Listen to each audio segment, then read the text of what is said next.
This is what it feels like.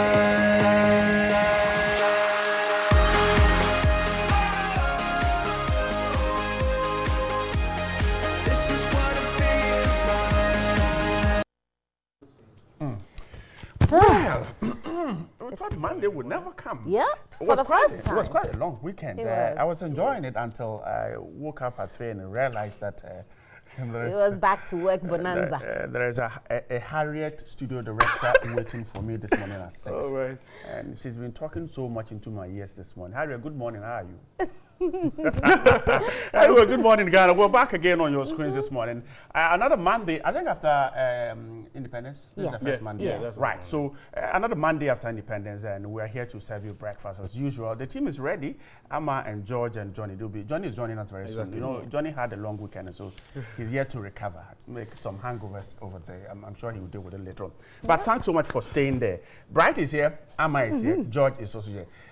Good morning once again. Good morning. You know, over the weekend, like you said, it was a long weekend, and we had the chance to walk about and take, you know, the tour of the nation to see how the nation is doing. Okay. But one thing I realized was again, no, I didn't see him on that. Yes, he wasn't there. But you know, on the whilst I went around, I noticed there were a couple of places who had the roads blocked, and there was one place around the Osu, that had written on a placard, AMA, road closed down by AMA. And I thought it looked suspicious. It looked like something the person or individual had actually cooked up. You know, when recently they've been saying even the houses that are asked to stop building, it's people who painted on the walls themselves. So it brought my mind to the fact that, is it really AMA who did this? And supposing it is, how do we know that this is authorized by AMA? Because was there any as a citizen, going on?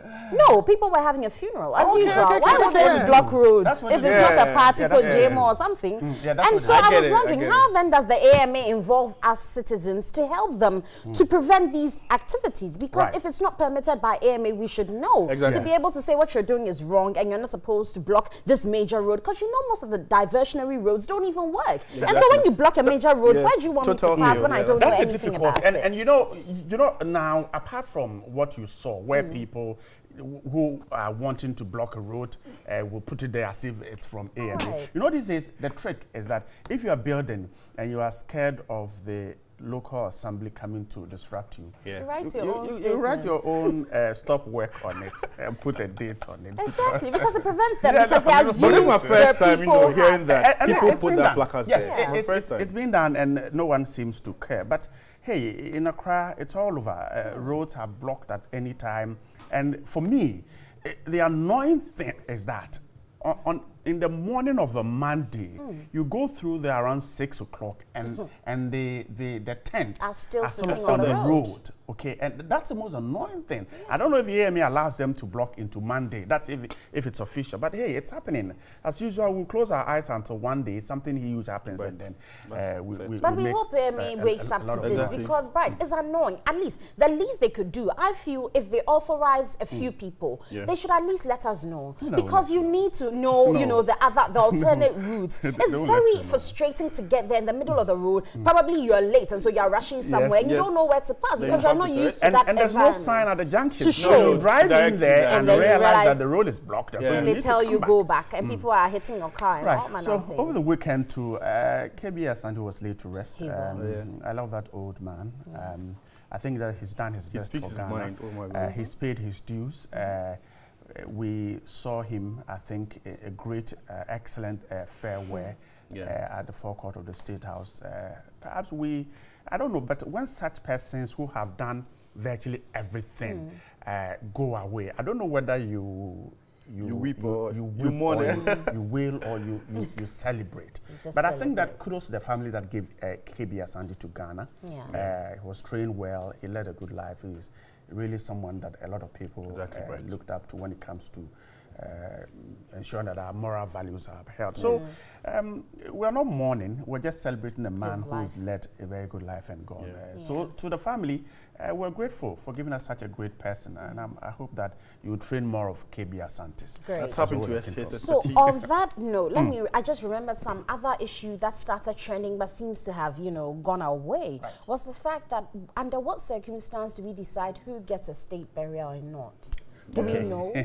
Because it's a very dicey situation. I, for one, would have thought clear. It's not clear. There's no clear-cut guideline. And I think it saddens certain families who would have thought, particularly people of the security agencies who may have lost their lives in, you know, the field of work, having given off their life to serve the country. Right. Someone like that, for me, deserves a state burial. But we realize that because there's no clear-cut decision as to who benefits, you can't even argue. Because there was this my friend was having this issue, Irama Bidu and then Ebony. If you want someone to have a state burial, it should be Irama Bidu, but Ebony is going for a state burial. So it's quite Irama didn't have a state burial? No, she didn't. No. She didn't have. You see. State burial. She was buried in Kumasi. Yes, but she did a state burial. I know what that is. She was given a state burial where the government. She was given a state burial. So government that's a fact. So what do you see for a state burial? We see that the national flag is draped. The coffin is draped in the national flag. My dad had a state burial, so it's draped. That's all. So that's all. That's what makes a state burial. Plus, I think doesn't the venue count? Slow down. Exactly. Plus, some provision is made. A state burial doesn't have to be at the forecourt of the State House or at the Independence Square. It could be at the location. They could do it at the Jackson Park in Koforidia, for example. A state burial. What it is that the state protocol must be involved in it, and then they will make provision for some chairs, you know, maybe the caskets. Okay, so maybe let me rephrase the question. What goes into the decision for the person to be it is buried the prerogative of the president. Again, what really? Because everybody is a person of the state, whether every citizen. This argument, I think that every Ghanaian should have a state burial. Exactly. Exactly. If that's the case, because everyone pays their taxes while they live, they contribute to society one way or another, and so everyone belongs to the state. Johnny, let me tell you. There are things that we can do. Look, in my village, it doesn't cost more than 100 cities to get a casket. So if the assemblies will want to bury every Ghanaian, they can do it.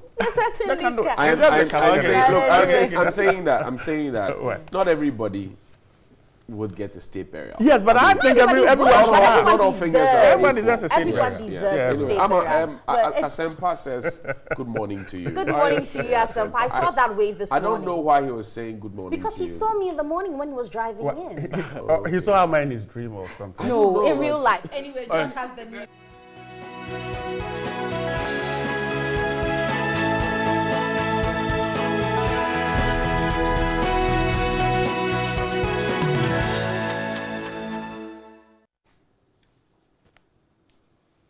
My name is Josh Quinn. Just so you know, I'll be live on DSTV channel 279. You can also interact with us on Facebook, News on TV3. On to our very first story. Traders at Agbobloshi Food Market trading along the pavements remain divided over Accra Metropolitan Assembly's intended action in the area. The leadership at the market have welcomed and pledged their support for the Assembly's efforts to decongest the pavement, but other traders have vowed to resist and obstruct the exercise unless the Assembly provides them an alternative place to do business.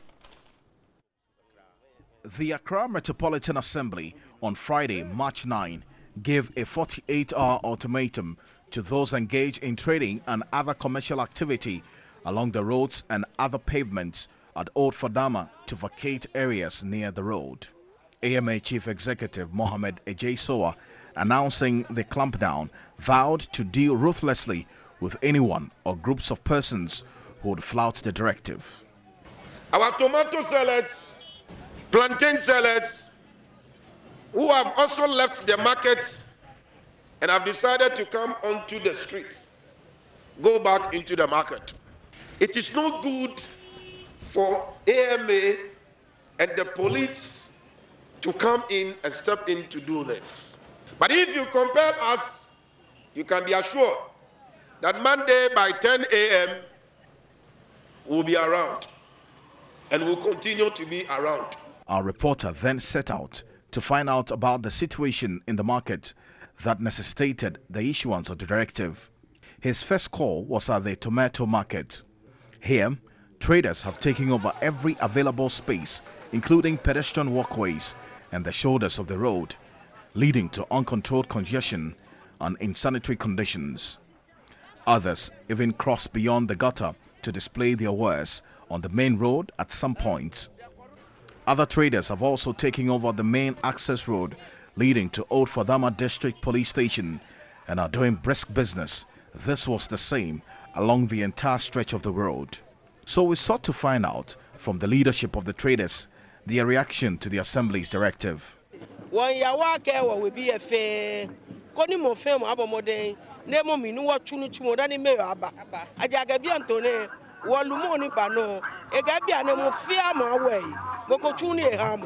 Nikawa will be commented Guana, one kama Kameshia Guana, Mokota Guana, now Mobu, a call or echo, or market queen say, about starting tomorrow and mayor Baba. What Tony Abubushi, I fine, I neat, no about what can mayor a staffing, but I come about Tuni Abubushi, Goni Abubushi, ma, I call Mama Papa Abu. Others want the Assembly to go beyond just driving the traders away or banning trading activities along the street and ensuring that the road is tarred to reduce dust pollution. So about here, my no may hear my name when I say, Oba, no by ye my acquiring foot through. And foot through queen, yet see any baby in ye, I may yale, Yakumana, bebre, yale, and tea sereno, or banner by a year, my almost shakwan wasem, no mon come in, ye how back on. But for these vegetable sellers who decline to speak on camera, no amount of intimidation will be enough to move them away. With this instance, the Accra Metropolitan Assembly may be heading for a tough exercise in making the Old Fadama gain recognition. Away from the markets, let's shift to the presidency, where President Akufo-Addo has renewed Ghana's commitment to focusing on developing opportunities in the renewable energy sector to reduce their dependency on the use of fossil fuel. Speaking at the Maiden Founders Conference of the International Solar Alliance in Delhi, India, President Akufo-Addo promised Ghana will embrace solar technology to enhance prosperity, energy security, and sustainable development. With some 121 countries appreciating the idea of the alliance, 60 have agreed to the treaty, with some 24, including Ghana, having assented and ratified it to ensure that they use solar energy across the world. The first Founders Conference of the alliance, the largest congregation, attracted some 90 countries from all over the world. The summit was aimed at paving the way for innovation and aggregation in the solar sector, whilst encouraging strong partnership to mobilize more than $1,000 trillion for investment towards capacity building measures, policy innovation, and projects by year 2030. French President and founding leader Emmanuel Macron called for renewed commitment to achieve the set target of the alliance. Indian Prime Minister Narendra Modi, who is the force behind the alliance, reiterated India's unflinching resolve to support the initiative to meet its target. President Akufo-Addo said Ghana has resolved to ensure the generation of renewable energy to enhance development. We've just demonstrated our commitment under the Paris Agreement to lower unconditionally our greenhouse gas emissions by 15% by 2030. The measure of our attachment to the Paris Agreement lies in the fact that the former president of Ghana, His Excellency John Agyekum Kufuor, was one of its co-sponsors. The summit also saw the symbolic lighting launch of the alliance to signify members' commitment to making solar energy the power of the future. And now to the third arm of government, which is the legislature. Each desk in the chamber was fitted with digitized tablets to enable MPs access information by the click of a button. 4 years on, majority of them are yet to appreciate the new system, defeating the purpose of the paperless chamber initiative. Here's a report by my colleague Evelyn Tingma. The computer consoles on your tables have been installed with legislative software. An orientation program is conducted to introduce and train members on the use of these new electronic gadgets starting today after the sitting of the House. That was former Speaker of Parliament Edward Doe Ajaho on the 4th of November 2014 under the 6th Parliament. Members of Parliament had resumed sitting to a more luxurious chamber with a state-of-the-art furniture and equipment. Sophisticated devices were fitted on tablets of MPs to enable the legislators access online information and parliamentary documents with the press of just a button. Copies of the daily order paper, votes and proceedings, reports of committees, the Constitution, the standing orders of Parliament and other documents were to be imputed into the tablets for easy access by MPs. In fact, the plan was to make Parliament chamber a paperless one. At the time, some MPs struggled to make use of the new digitized desk installed in the chamber.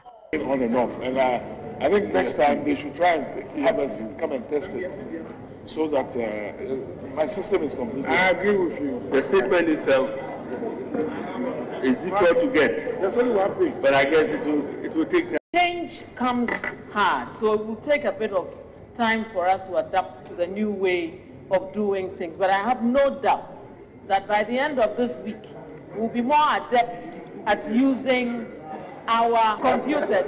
4 years after the installation, hard copies of documents are still being printed, rendering the devices white elephants. I hold in my hand the order paper as well as the votes and proceeding paper. These papers are printed every blessed day for the 275 members of Parliament, some staff of Parliament as well as the press corps. One would argue that if the paperless chamber initiative was working, it would have helped to solve the printing cost of these papers. But Majority Leader Oseche Mensah Bonsu says MPs would have to be trained on the use of the devices.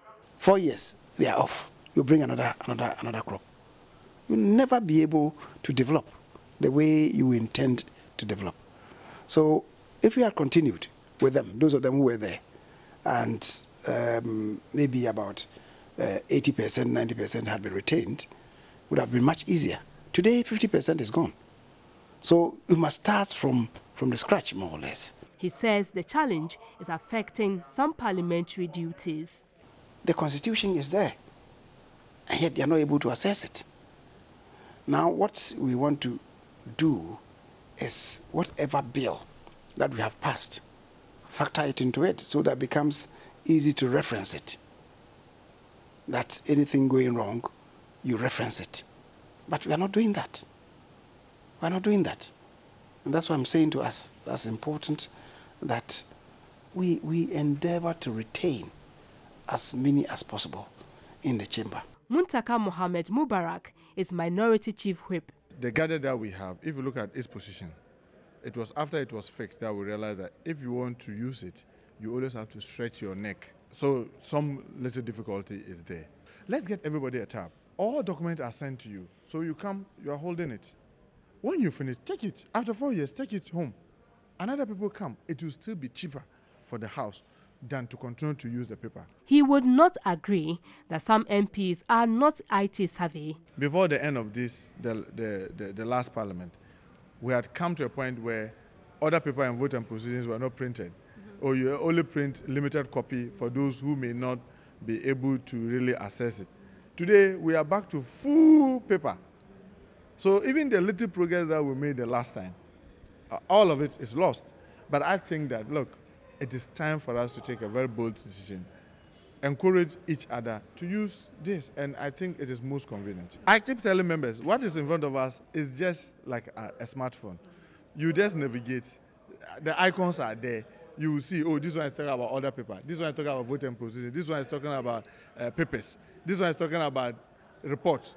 So it is there, and it is soft touch. You touch it there like you are touching your phone. Sometimes I wonder what training are people talking about. But what would the MPs themselves say? The way in which we should be using it and be able to access information, go on the net easily and all that, I don't think it's really working. We really are not fully using it the way we were informed about. The reason why I don't use it is that I have a laptop which I use. At times I can access any information on my phone, and also I have my standing orders, the hard copy with me. I have my constitution, the hard copy with me. So I am more interested in going the hard copy way. Obviously, the vision of Parliament's chamber becoming a paperless one is long overdue. Hope the machines are put to use anytime soon. Evelyn Tenkma, TV3 News, Parliament House, Accra. You're still watching news here on New Day. On to other news. Some kindergarten pupils at the Kwatape Community Basic School in the Pandai district of the Northern Region come to school in very poor school clothes. Pupils also study under harsh conditions.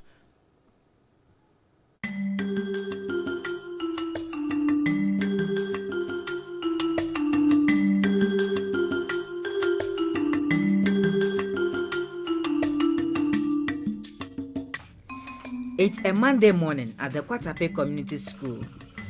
There is complete silence. Within a few minutes, pupils report and the day's activities begin.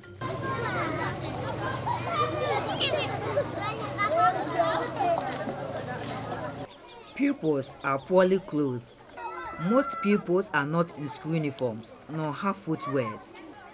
Some kindergarten pupils are almost naked.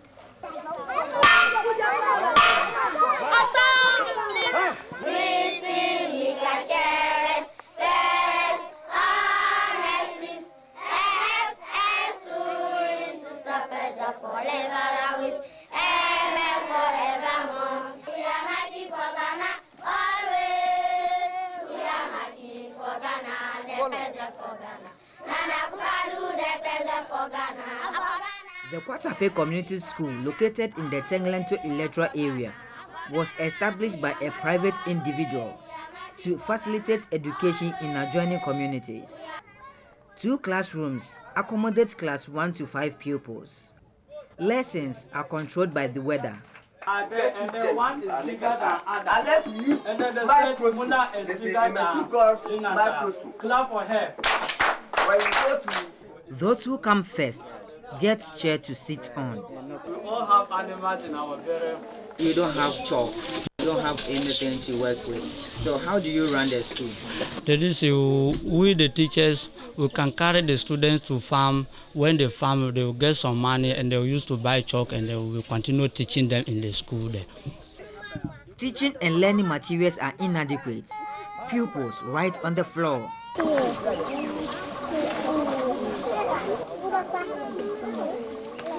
And they're using their hand to write on the floor. Or one day you get some paper to them, and then they'll be there, pencils and papers, and they'll be there. Tell them how to write, hold their hands, and then show them how to write 1, 2, 3, or ABCD. Or if the person can write his or her name, you can encourage the person to do what to write. Only 2 teachers were present out of 4. Kindergarten pupils sit under a mango tree. Teachers rotate, and it is a free for all when teachers are absent.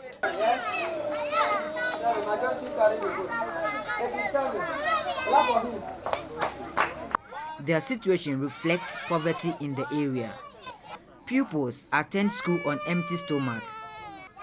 The community is making efforts to get the school absorbed by government. The case assemble will write the letter to them, and then they said the letters have yet do what? Accept. So we are waiting to see if they accept to. But first we wrote for our school to be annexed to Tengleton DA Primary, and then we sent to the education office, and then but they have yet give us feedback. We are waiting to see. Parents are equally worried about the poor state of the school. But the district chief executive for Pandai, Emmanuel Tatablata, holds a different view. I have been seeing these children sitting on floor, and I asked one of the tutors that, oh, what is happening? They just say school is closed through. Why do you decide to open a school here and you don't go to the government school? We need to get to that community, talk to the opinion leaders, and advise them as and when it's appropriate for Kwatape to get a school. It is the responsibility of the government to build a structure for the community. The school you see right behind me is not the only educational facility in the Tongolento electoral area in the Pandai district. But for proximity, more than 100 pupils from 6 adjoining communities attend school here. and their challenges need urgent attention. Stanley Niblewu, TV3 News.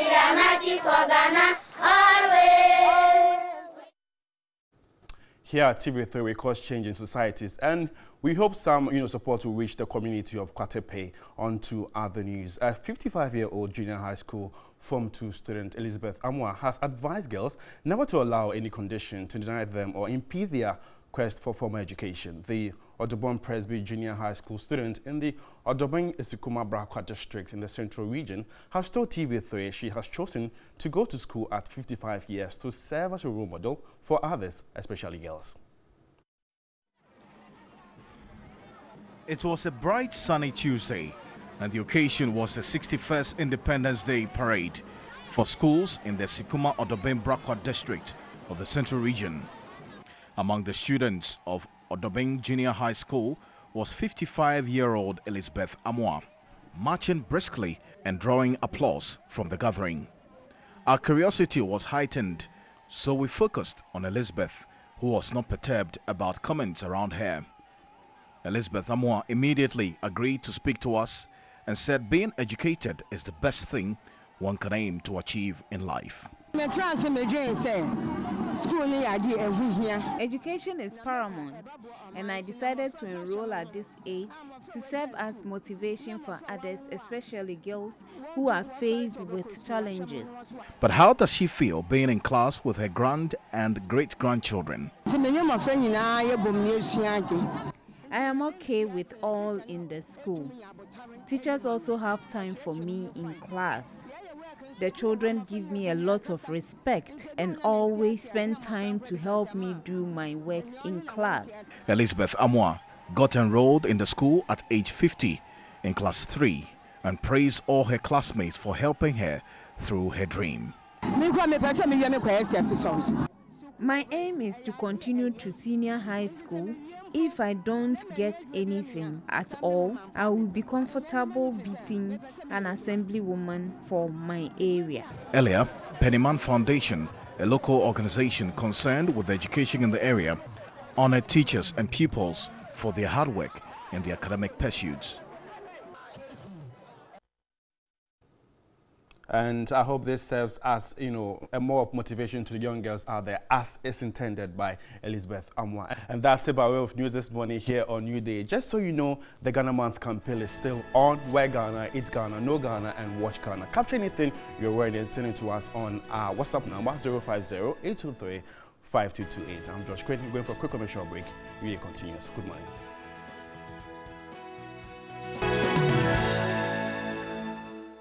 Welcome back. Let's touch on headlines now. Ghanaian Times says it's official. Ghana's population hits 29.6 million. That's coming from the Statistical Service. Also, KB Asante has been laid to rest in Accra. Then national security engaged traders, shop owners before eviction. That's coming from the Minister of Information. And then finally, government is to install 200,000 solar systems to power households, commercial and government facilities. So our population is increasing. Yes, it is. What does it mean to us? It doesn't mean anything to us. A lot more productive. It does. It doesn't. We see our population is increasing. We're not planning for the population that's increasing. Exactly. Right. That's why it means something for us, because then the huge number of people are going to depend on the same resources available, look, amenities. I've been mentioning, I said that, look, back in the day when I was a boy and we lived around cantonments in the bungalow, the numbers there, coupled with that at Rage and Ringway estates, was measured.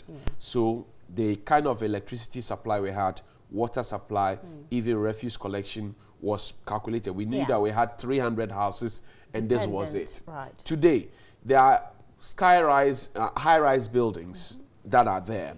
And how are we managing it? So electricity supply has become a problem. Water supply has not been added on. Plus, refuse collection has become a problem. Cost of living is going high, and we just don't seem to care. So, yes, we know what the numbers are. We know what the statistics are. You know that there's always even a marginal error. It could be more, it could be less.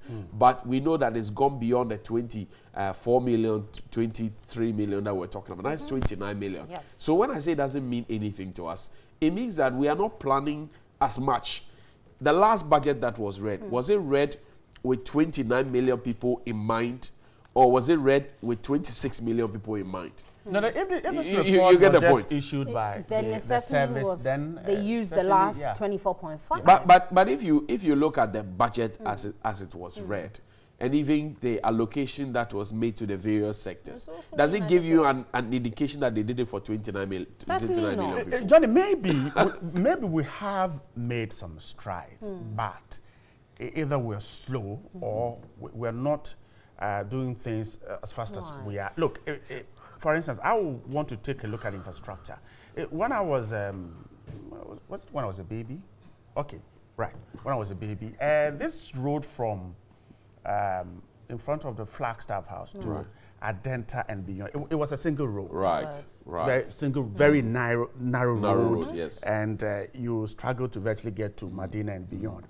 At least today, we see double lane. Right, double lane on both sides. The road from Accra to Winneba was also exactly. Today see people put it together. Yeah. Some, even though not the double road, but at least some asphalted. So maybe we are trying to open up the facilities, but the pace perhaps could be the problem. I think there are a lot more communities that also have electricity now. But as usual, the pace with which we are getting these communities linked to electricity. Maybe that's where the problem is. I'm saying that, look. So like what you're saying, I concur. Are we using the figures to plan our development? Right. Look at the airport. Look at the airport city. Right. Look at the airport city alone. That's a residential area, strictly so, apart from a few establishments that used to be there back in the day. Now, you can't count the number of high-rise buildings you have at the airport city alone, around that place. Hotels, name them, all of them. So some development Did we make provision to add on to the electricity capacity in that area in terms of water? So today people will be in their homes at the airport area. They will turn on their taps and they won't get water because they are struggling for it. Today somebody will be atop the 12th floor, will turn on the tap, and because the pressure is not high, they will not get water. Today somebody will be in their home, they turn on their lights, the what do you call it?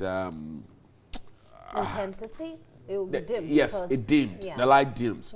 And nobody seems to care. Exactly, and that's so why are we planning with the numbers? Because Johnny, 24.5 even then for many years, pretty much. 24.5 was like 2010. That was when those statistics were rolled out, and we didn't see too much improvement in the number of amenities to cater for this number of people. And so I'm wondering, the main purpose of statistical service is to project and give government the idea of the number or the population that will be as at every point in time. So if really that is what they do and the government takes this into consideration, then you should be looking at expanding your amenities at a particular rate. But that doesn't seem to be commensurate by the story to that the numbers. We grow at 2.5 million every year. Exactly. So we know, and so we know that if you postulate by this year, you'd have this number of people. Clinics, but it doesn't look schools, hospitals. It doesn't work out that way. You so know, maybe now problematic. that the figure is out, the planners will take a look at it. No, but it will take, you see, 29 from 24, that's about 5 million. Let's just say rough, give or take, or even 4 million. If you weren't able to plan for that excess from 2010 till now, how are you going to cater for this other excess that is adding on? That's about 8 million more. And the shocker, is that 5 million was Ghana's population at the time she gained independence. Exactly. So Kim Bruce gives us that reference in the song The Queen's Visit. But then, you see, out of this 29 million, how many are paying taxes? How many are going to be as at 2010, how many were paying taxes? Those who came to add on, let's say that we had minors. Now they have become majors. Okay, so they are working. Some are working, factory hands, whatever it is. How many of them are paying taxes? Is the taxman ready to collect the money?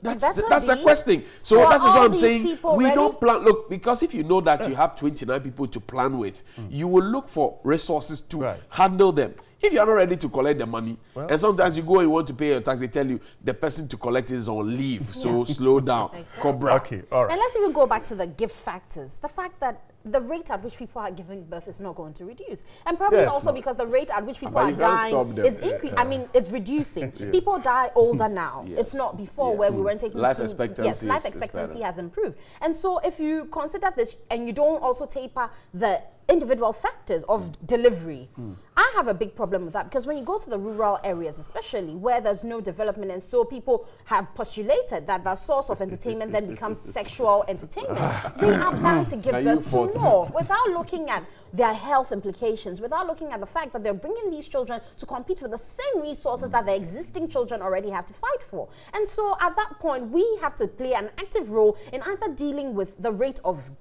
adding on or the rate of subtracting, and the give and take factors have to be considered to be able to deal with these issues. Let's jump to this solar thing. I think that reading some of the stories in some of the newspapers, the finder says in 12 years. Great, but I think that we should quickly deal with this. We should. Look, we have so much sunshine. We don't have to waste it. Currently, as we talk, there's so much heat in the 3 northern regions. I mean, if you go to the upper west, upper east, upper north, the northern region, so much heat that is being wasted, totally wasted.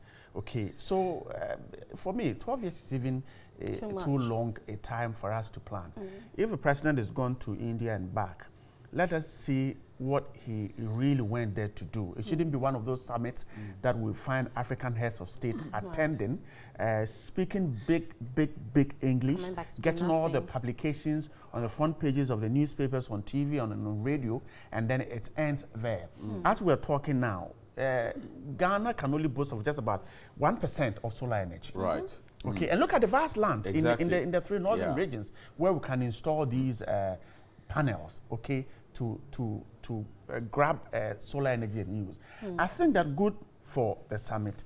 Let us see some practical things once the president but right, see, I didn't think that we needed to wait for such a summit to be able to talk about these things. Look, every year, every election year, you have the IEA put together the presidential debates, and even the vice presidential debates, and you hear solid ideas.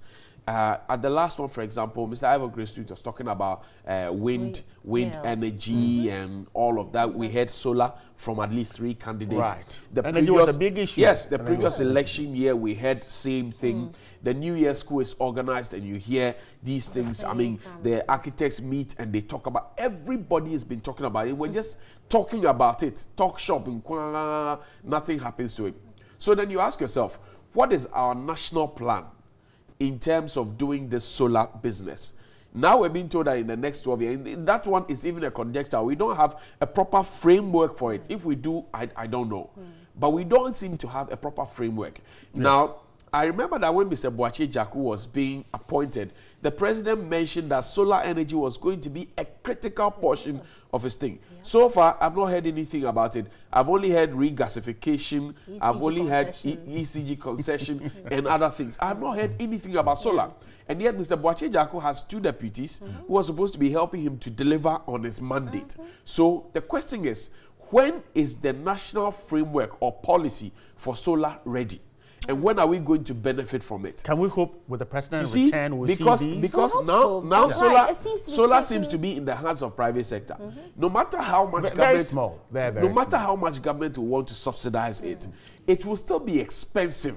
But imagine that government takes, for example, some satellite areas and decides to set up, the solar system where people can tap into it and pay like they do their electricity. Imagine what interest will grow into it. And gradually we can rake in money from there and use it for other things. And we're told the solar infrastructure is not there. It is cheaper, but it is infrastructure that is expensive. Exactly. So when you kickstart, then it becomes cheaper over a while. But I would like to mention the fact that the Energy Commission, I remember when they planned the solar issues and they started, because I benefited. I remember when I bought a few solar panels, they planned that if you do a little, they would help you. They would ask you to change a few things to their standard, and they'll do that. I'm wondering where that project went, because it got people interested and people started, buying onto it. And I thought that was going to be the start of everything, because at least it showed that they were interested in something you were doing, and that encouraged you to also want to do more. But when we keep talking and there's no framework, like Johnny, you said, I'm sure if you ask, there really is a framework, but as to implementation, whether people don't like the way it was framed, and so if that is the situation, you just need to sit down, come together and see how practical it is, because the sun is there. Surprisingly, there's countries that don't even have the sun that have started these projects and is working well for them. I said that I had a junior back in JSS. He went to China to do medicine. Right. So he was there for 7 years, then got back. And then the first day he got back to Ghana, the light went off. And then he says, Agbe, can you be on to wait? I mean, you're still putting off your life. Then I said, why? It is okay. He said, I lived in China for 7 years. Not a single day. Yesterday then I asked him, how? He says, all the high-rise buildings where we lived as students, on the side that faces the sun, they've put solar panels there and on the roof. So electricity is constant. Yesterday there was light off in some parts of Accra, from Nungwa all the way through Tesi. Even around here, around the Flagstaff House, Kanda, there was light off. I don't know what happened, but we're not I told remember anything. hearing it on the news, on radio. Yes, I think as a Thursday they mentioned it. Maintenance. I think so. I think it was. But anyway, even before we go, should the president pay? Now, it's our job to protect our president. Now, if for reason some people around where the president lives would have to go, should the president pay compensation with his own pocket money? In this particular case, no, it shouldn't be. But I'm happy that the president did. I'll tell you why. Oftentimes, you put up structures for the presidents. They have declined and decided to live in their own homes for their own reasons. Perfect. But in that situation, it's a state resources that have gone to waste in building up these, presidential palaces or buildings or wherever to host the president. And so if you're living in your old residency just because of comfortability or convenience or whatever it is, we understand. But if you have to sack the people who have lived around you or worked around you for so long, then I think he puts it as a personal decision. And so the state shouldn't be burdened with that. So let me ask this question. The people who have been asked to move away, are they squatters, street hawkers, or are they landed property owners? Okay. So because how different is that? What is being done now from what the AMA is doing in sending the squatters as circle and the street traders away? Because the pictures I saw were those of somebody, doing roasting plantain, or somebody has an umbrella selling space to space, chop bar, and all those ones. I'm asking, are they landed properties? If it's landed property, you're asking them to move away, that's a different thing. But to the end that the AMA is busy decongesting Circle, Alajo, Jowlu, everywhere else, it only feeds into that same theory that, look, we have all agreed as a people that let's clear these people off the pavements so that we can have a clean city befitting our status. I don't think there's anything different from what is happening. But they are not on the street. They are not on the street. But I guess Johnny's question then comes to, are they at the rightful place? If you are somebody, look, people have taken over the pavements. Just yesterday I was discussing with somebody. People have taken over the pavement. So you are forced to walk on the street. If a car knocks you on the street, the driver can go to court and say, look, you were not walking where you were supposed to be walking. Now, the pavements have been taken over, and we are all watching. We all, because we say, let's put a human face to the thing, and because my brother is selling, my cousin is selling, that's what they used to feed people. We must, as a society, learn to do two things right. Look, we can't be a developing country forever. We can't be a third world country forever. If we say we are doing Ghana Beyond Aid, we will not go palm in palm to go and beg. We need to start from somewhere. But I believe we need to start from somewhere. Yes, but the issue is this, that for me, my worry is the president having to pay the compensation from you. Or maybe he wants to do it. Yes, he wants to do, but I am asking, is Ghana too poor to pay a compensation? You see, once we are paying compensation, it means that the people are not squatters. Okay. They own the land, and so that is why we are removing them and we are paying them compensation. My worry is that, why is the president paying for it? I think the president, is he a Father Christmas? Oh. No, but if he also moved to the presidential yes, but if we wouldn't have had to even cite if national security decided that the people there are a nuisance, or no, okay, no, nuisance is too strong a word. They have security implications for the safety of the president, and we have to move them. Should the president pay? Now, assuming the president didn't have the money, I know of a president of a country who, when we saw the vehicle he was using, a house he lived in, it was like that house, that mad house in my village. Yeah. So, assuming he didn't have money, okay, what then happens? Will the people still live there? Well, I think that where the president comes in was that prior to the 2016 election, the president had mentioned that, look, they have been his neighbors for a long time, and when he even becomes president, he can assure them, because those were some of the concerns that were raised. Exactly. But you do know that national security have their own thinking, and in fact, after the president is done with his tenure of office, it will still be the duty of national security to make sure that he is protected. Yeah. So will the people come back? I don't know. I mean, we must ask national security. Let me tell you this: when President Kufuor was the president, if you drove on this stretch from the Flagstaff House through Shangri-La Hotel, there was a turn to his house. Right. Okay, that was blocked before he became president. When he became president, the median was cut so that if he was driving from town, he wouldn't need to go around the roundabout. Through. He just veers off the right lane into the left into his house. Okay. Okay. After his presidency, it's been blocked. Yes. Yeah. When Mr. Rawlings was the president, if you know where the boom junction is in Accra, you will know. The road was blocked. Yes. Today, it is removed. Yeah. So the question is, when Nana-Addo leaves office, will they come back? Probably. But anyway, that's guys, a question for national security. Let me say happy birthday quickly to Zainab, GMB 2017 winner. It's your birthday today. Happy birthday to you, Queen Zainab. We'll be coming to you the Tours Avi song. Oh, okay. Yeah. But anyway, we're ranting about independence and evaluating the celebrations. Is it just enough that we mount a big stage, have a parade on the day, but subsequently we forget to talk about it? We have to evaluate it to see if there were any goods, any bads, and what we should do about it subsequently. The bad about it is that the Independence Square is breaking down. Exactly. And nobody cares about it. Good morning, Mr. President. Independence Square, where you sat on the 6th of March, is cracked, is breaking down. All your officials are watching. Good morning. But let's rant. Let's see what George and you guys have to say as you rant about this.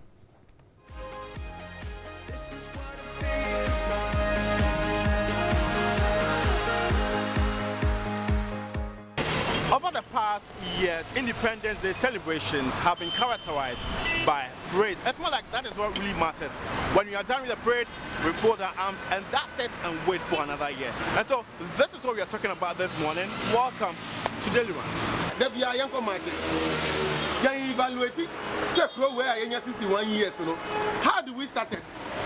You started Ghana with factories. You started Ghana with a whole lot of a giant infrastructure. I can say a building of 61 years. We are retrogressing. We are not building on the things that was available to us when we were independent. All the time. Then we go to sleep. I'm worried. It shouldn't be. I say, we are concerned. Now we are leader, we are minister, we are president, past, present, minister, we are past. And I say, no, you're minister. Sometimes you market activities where 6 months. Because when you and now the two send your Ghana and a Ghana corner, and then I'm with the Bacaya. I ain't here and match in the same match. I am very, very bad thing. I say, the other call. Because he said, Sabi, Ghana, which we have been there 61 years on. Then, Pan or mine, the achievement, listen. Or Maya, Menuka, if you are not Prasabi, Yakas again, maybe the crack. Not just on Maya, which is 1 year. Say, Nkawi Nipa, what of pension. Like I said, just a Ghana Nipa, one Bobra. Who can you put a party and Yamin and Bobra? Nayam Bobra, may just an Independence Day do. Yanka make us a leaders in the Benny say, maybe a fear Yavaku Remy. Independence Day, no, the things are celebrations here in Conco March. About the kind who be said, but then can make any say, the voter lake in the Kaka, voter lake and the Cassia. Ministry of Agric pa nyame no kwani se den no mo ye Ghana ye crave ye crack wheat che se Syria bebre ho a ye crack sa niema we so ye niema anka cultivate ana wudua na wo harvest ya ensei it identity and by now on mine no because Nkoma started with state farms. Government embarked together with the private sector because government here are planting for food and jobs. Na me ko ni me ka se minimum e kwa na me boa. E wo sen ka ban any private sector ne ka bom. As I see the hot tre and the solar plants aba eye pumps. A wo hia electricity o. Solar esi so. Na je say e twa nsuo gu we esi sa.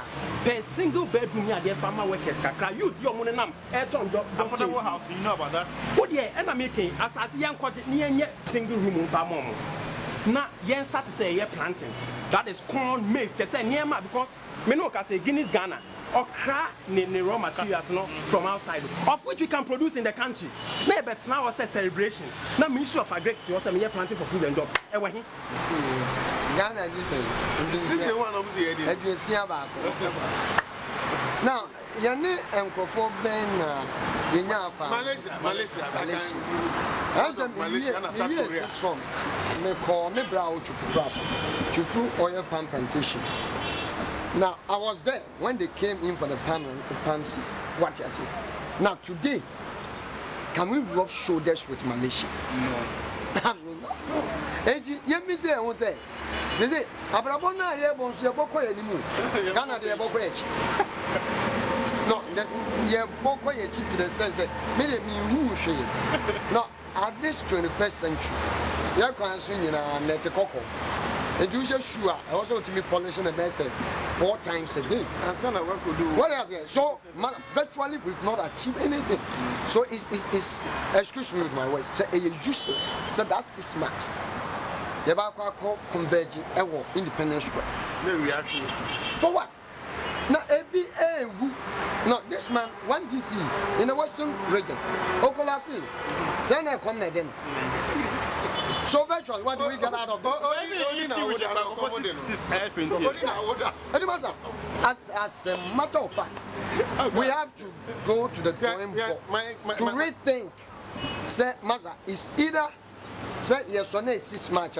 If we have to tidy up the whole country, it's far better than assembling to go and convert at the independence square. And much resources have been wasted for nothing. Debbie Meba, as we speak today, and Obi had a show about what shop for almost about 6 bedrooms. Obi budget. No, Obi sit down or see because of that event. Just 1 day event. That's why we can never change. Obia or no, it provided just a just beautifying the independence square and see them. I know somewhere. Mami George, let me tell you, seriously, no. Yes, say careful. Na nia ye kan ninketenkete a de bia ye kan ninkakaka a it seems say opani bia mfi omunimade sen ye agina yi. I believe so. Omko Oxford and niama and they should tell me say omunim say mimi wo nyansa omunim nyansa. But eye pese mi kumi nyana bro say omu create empires for them and their grandchildren no. Ma ebeba be to omu sa issue no ene na edi Ghana nya say let's create a war chest big enough with the resources that when we take position na yenya no so that we create a mafia clique and I am ma and ye na no ma ye wo ye be wo next 100 years even they are richer than me and you sitting here and any the Ghanaian politician or whoever take office in any high position again now I say one day yabo modern so be mu won na etete nam na example many person say omo declare we abroad do it must not be suffering like this. Say Nkoma e wo mpa capital city sabi na me no nipa na nie hu bebi wa hwe se oman capital city ahwea emuko wa say tentumi siesie bebi fra please nke capital city there in 6 months ya nke wa koyi ade na government near deliberate policy say 6 months here baby government cry here then or even that's concrete slabs here this chef from task me ye me che de ama na make sure say e was here to me ta and I say bia afibia no ye be ye ebia say ye tale bia fia akokopem ha se na bia kro no eko anim nya na etu nko na esa no na kro nim so ye fe ye ye kwan a wo be hu na obi se telecommunication company o se dan yo no so akotu fam owie a onye na eda ho na se ade no kwa ye ntumi nyo kaka na ye so wasa na impenifo ate woni ye hwe ye kwan so epepa highways authority omo mfa ho omo nkodi marketi wonam kwan so anado a eja me ka kire wo atan so nam anado okrom ha eye hu omo enya 61 years so wonam krom a bebi a wo se reflectors bo a ebi ni ho bebi a wo se di marketi a lines ni ho na 61 years na me se na what is the achievement yen to me engin ehun say na wo se ye na dey a celebration try away mami it is 61 years ke police car ya koto say ye dey kwa ko siesie car we you siesie ni mani patra mu biom state police car ye dey ko workshop. This is what we are talking about.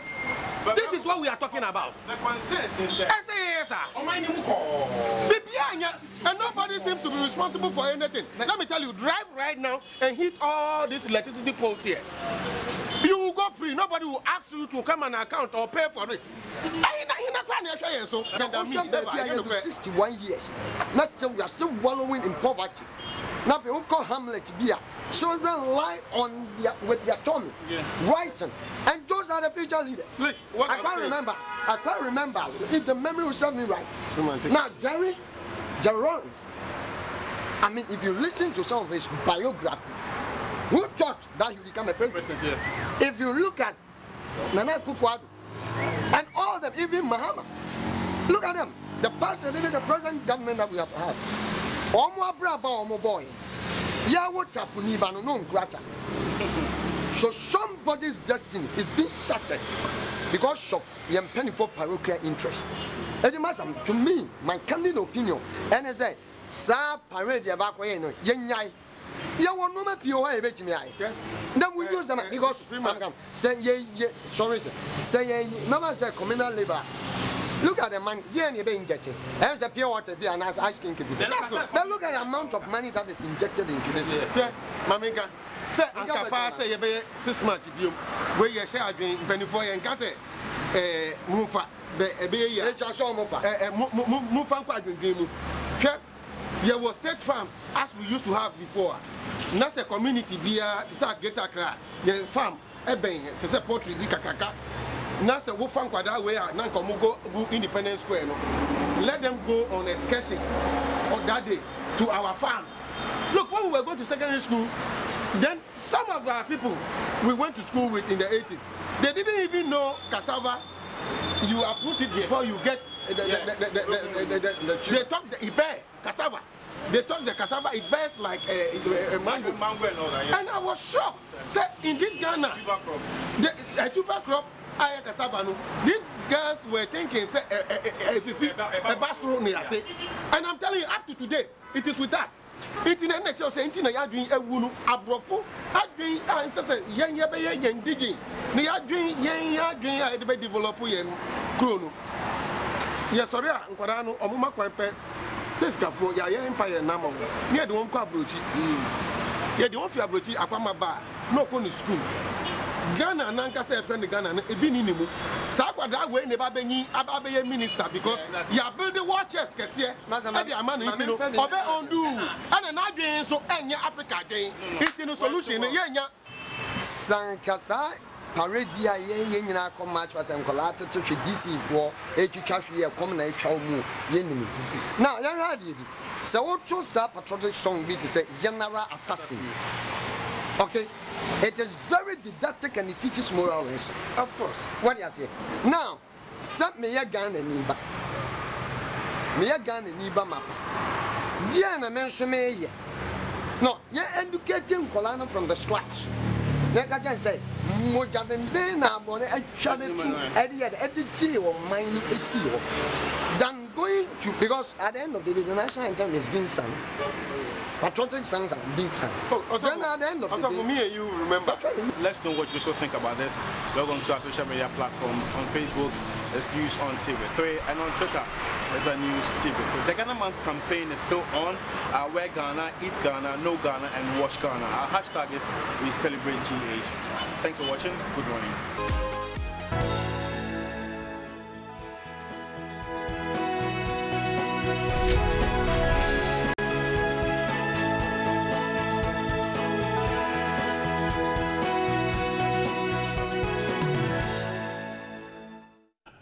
Right, and let's take a look at the Heritage this morning. It says, barbaric, 2 busted for beheading boy 5. The Independent says government will prioritize solar energy. The president having attended that meeting there. The Today newspaper says, let's go beyond politics to make Ghana prosperous. Dr. Indum there. And then the Business Day says there's trouble at the Kotoka International Airport. The Ghanaian Times talks about Ghana's population, which is now 29.6 million. That's the official figure this morning. That's how many we are at the moment. My guest this morning, the former Deputy Minister of Communications, Felix Kwatio-Fosu, is here. Good morning. Hope you're doing great. I'm okay. And also have with me the Member of Parliament for the Asin South constituency, a member of the NPP, Reverend Johnny Team for Joe. Good morning to you. Good morning, my Hope brother. your weekend was good. By the grace of God, I had a good morning. Thanks so much for your time with us. This morning, let's quickly touch on this one. The Times story puts it this way, that Ghana's population is now 29.6 million. That's the official figure. The story is saying on page 17 that Ghana's population is now estimated at 29.6 million. That's up from 24.5 million recorded in 2010. The growth rate is 2.5 million annually, and that's how many we are at the moment. And we are told from some report by the World Bank that life expectancy for female in Ghana is 64.2 years and that of the male is 62.1 years. So it means that we're growing more. Fertility rate is 3.8 children per a woman. That's the figure from the Statistical Service. But what does it mean to us? Reverend, let me start with you. If we're growing at 2.5 million, are we also looking at developing our infrastructure to match up with the way we're growing? 10 years ago, we're 24, now we're 29. Do you see that effort to get us to improve infrastructure to be able to cater for the growing population? Yeah, good morning, and thank you for the opportunity once again. A good morning to my brother Felix and our cherished viewers. I must convey some sincere greetings to the Minister of Roads and Highways. He was kind enough to heed to our request to visit Asin South, inspecting all the roads that need to be worked on. We have some very inaccessible roads that have to be upgraded into bitumen surfacing, and he and his team, the Deputy Minister of Roads and Highway and the other agencies, Department of Federal Roads, Ghana Highway Authority, Urban Roads, visited, and we had a fruitful time. I'm grateful to their efforts. Right. In respect of the increase in population from 26 million to estimated 29.6 million, right. that tells us that from the time of independence, 61 years down the line, we have grown nearly 24 million, people, and more people, and that gives us indication that we should be able to have a strategic plan that would develop commensurate the population increase that we are recording. Do you see that plan? And that is a collective effort that we as a society, as stakeholders, we all will have to concern ourselves with. For now, it is not quite clear any such plan that seeks to give that commensurate considering the population increase. One area of concern also has to do with the fact that it's estimated by the report that about 38% of the population happen to be youth. I was fishing out to see if I would even see the particular age bracket, whether under 40, whether under 35, whether under 18, because various people have a way of classifying which age bracket falls But be that as it may, if 38.5% happen to be the youth, 38.8. Yeah, 38.8%. It's what the indication that gives is that there's a very youthful population, and that's in the with the other projections given at the population increase rate, we would be expecting that in the next 5 years the numbers will be jumping. And now the concern has also been the issue of the 53% of the population who are within the urban areas. Just 53 of this 29.6% are in urban areas, and the critical factor of urban poverty, which is a crucial one. Poverty in any part of the country is critical, but more critical is urban poverty, with regard considering the very grave ramification and the crime rates, that implication that has and that plays out. And so, as a society, we would have to take a cue from these demographics and sit around to have a strategic plan. Even our land tenure issues, the development of high rises to accommodate the rising population. It seemed to me that over the years we've had our real estate even growing expanding horizontally, not vertically, and as the four walls of Ghana is not expanding, obviously, and so if population is increasing, we must be inclining towards pressure on the land. Yeah, there's pressure on the land. We must be inclining towards vertical, methods of growing of real estate, such that in the next 10 years, when the population might probably hit 35, 40 million, we will still have people ably accommodated and comfortably accommodated in certain units. It also has implication on our educational infrastructure, our road network. If we are now struggling with traffic in every part of Accra, Kumasi, all the major cities in Accra, with a rising population and the inclination to one man, one vehicle, we would have to also have some plans for transportation, strategic transportation planning, and that will seek to ease the pressure and ease. I mean, there are certain distances that could be covered in just 20 minutes. It takes 2 hours to make those trips, and for people traveling to work, sitting in traffic for 2 hours, 3 hours. I think if we fail to plan properly in this area, we would be more challenged in the coming years. And the area of education, now we're increasing the same pretty much. The educational infrastructure that we have, we need to look at expanding and right from the basic schools to the senior, to the second cycle institution, and even tertiary. And whilst expanding, have in mind a quality that will not be compromised. So health, the health sector also has some implications. We are challenged even with the nurses and health worker to patient ratio. The population is increasing. The problem has not been much about training the health professionals. It has had to do with even the financial resources to be able to employ more. So as the population is increasing, we must be mindful of all these socio-economic implications and challenges that must be met head on. All right, I'm grateful. Honorable Kwachofu, do you see effort at expanding infrastructure so that we are not overtaken by population growth? In fact, 24 in the last 8 years, we are now 29. So within the span of 8 years, have you seen that effort at expanding? Well, I can speak for the government that I served in, because the evidence would show that we engaged in the biggest investment in infrastructure in recent Ghanaian history, perhaps in the whole of the Fourth Republic. I just saw a notification that sometime this week, either today or tomorrow, or Wednesday, I'm not too sure about the date, the Works and Housing Minister, I beg your pardon, will commission the second phase of the Security Services Agency's housing scheme. That's the phase 2. That has 368 flats for occupation by security men. That is one of the investments that we made, for instance, in the area of housing.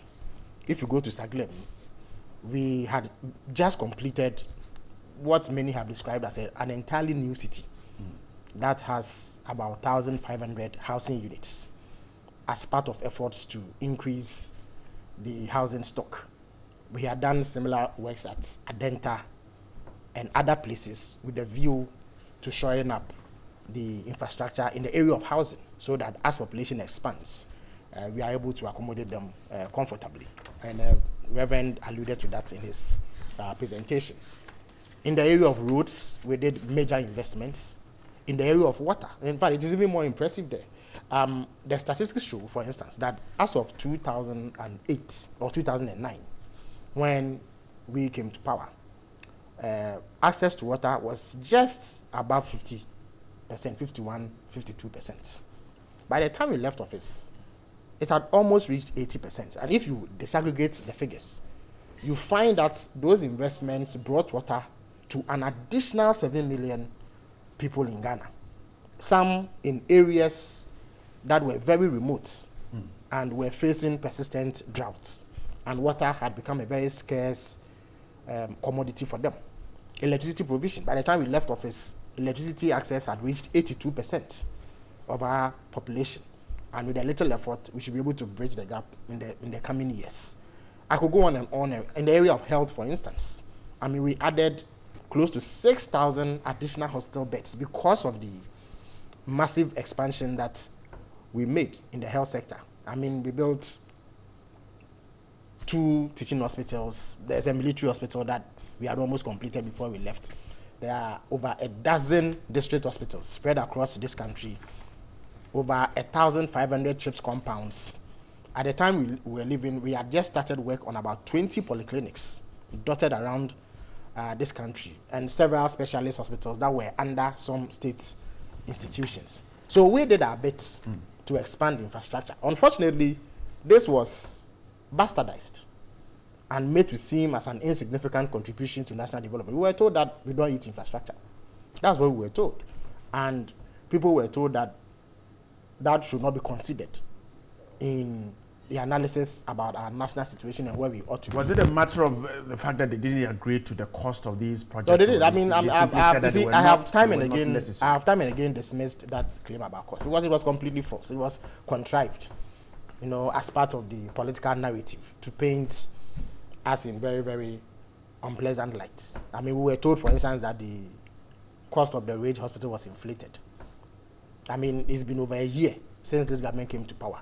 They have in fact gone ahead to put a plaque at the hospital bearing the name of the health minister, even after President Mahama had commissioned it before leaving office. I'm not too sure that the health minister would agree to put his name to an edifice whose cost was inflated. We were told that the Kaswa interchange was inflated.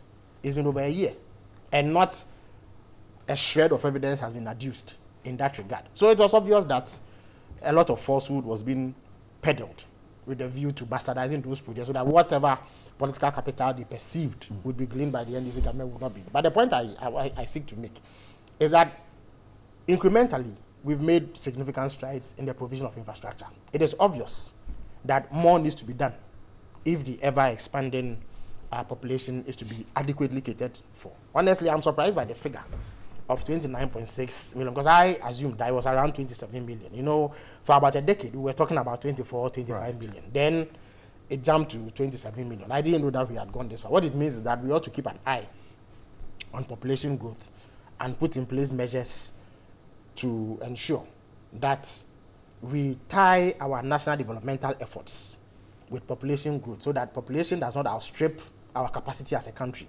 to cater for ourselves and take care of our needs. So it is timely information which I believe policymakers should take cognizance of and work in a way that ensures that we are able to contain the growth and at the same time make provision for their sustenance. Yes. Yeah. Right, I'm grateful. Yeah, a quick reaction on that. We'll move on. No one can ever dismiss the importance of infrastructural investment. The point must be noted that across the world, you know, infrastructure investment is something that is touted.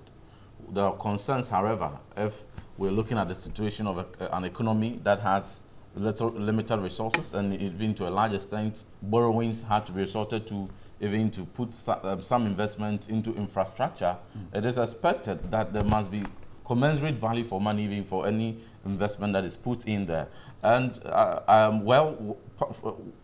politicization and all that may be refrained, but the fact must be told that we still have pretty much huge infrastructure challenges that has not been resolved. And one may recount maybe a number of kilometers that were added, a number of kilometers asphalt that were done. But when we are talking about commensurate, effects on our transportation challenges, commensurate effects even on the public, and when we talk about investment, most of the infrastructure and the hospitals and clinics that my good brother Felix has enumerated are still in arrears that are not paid.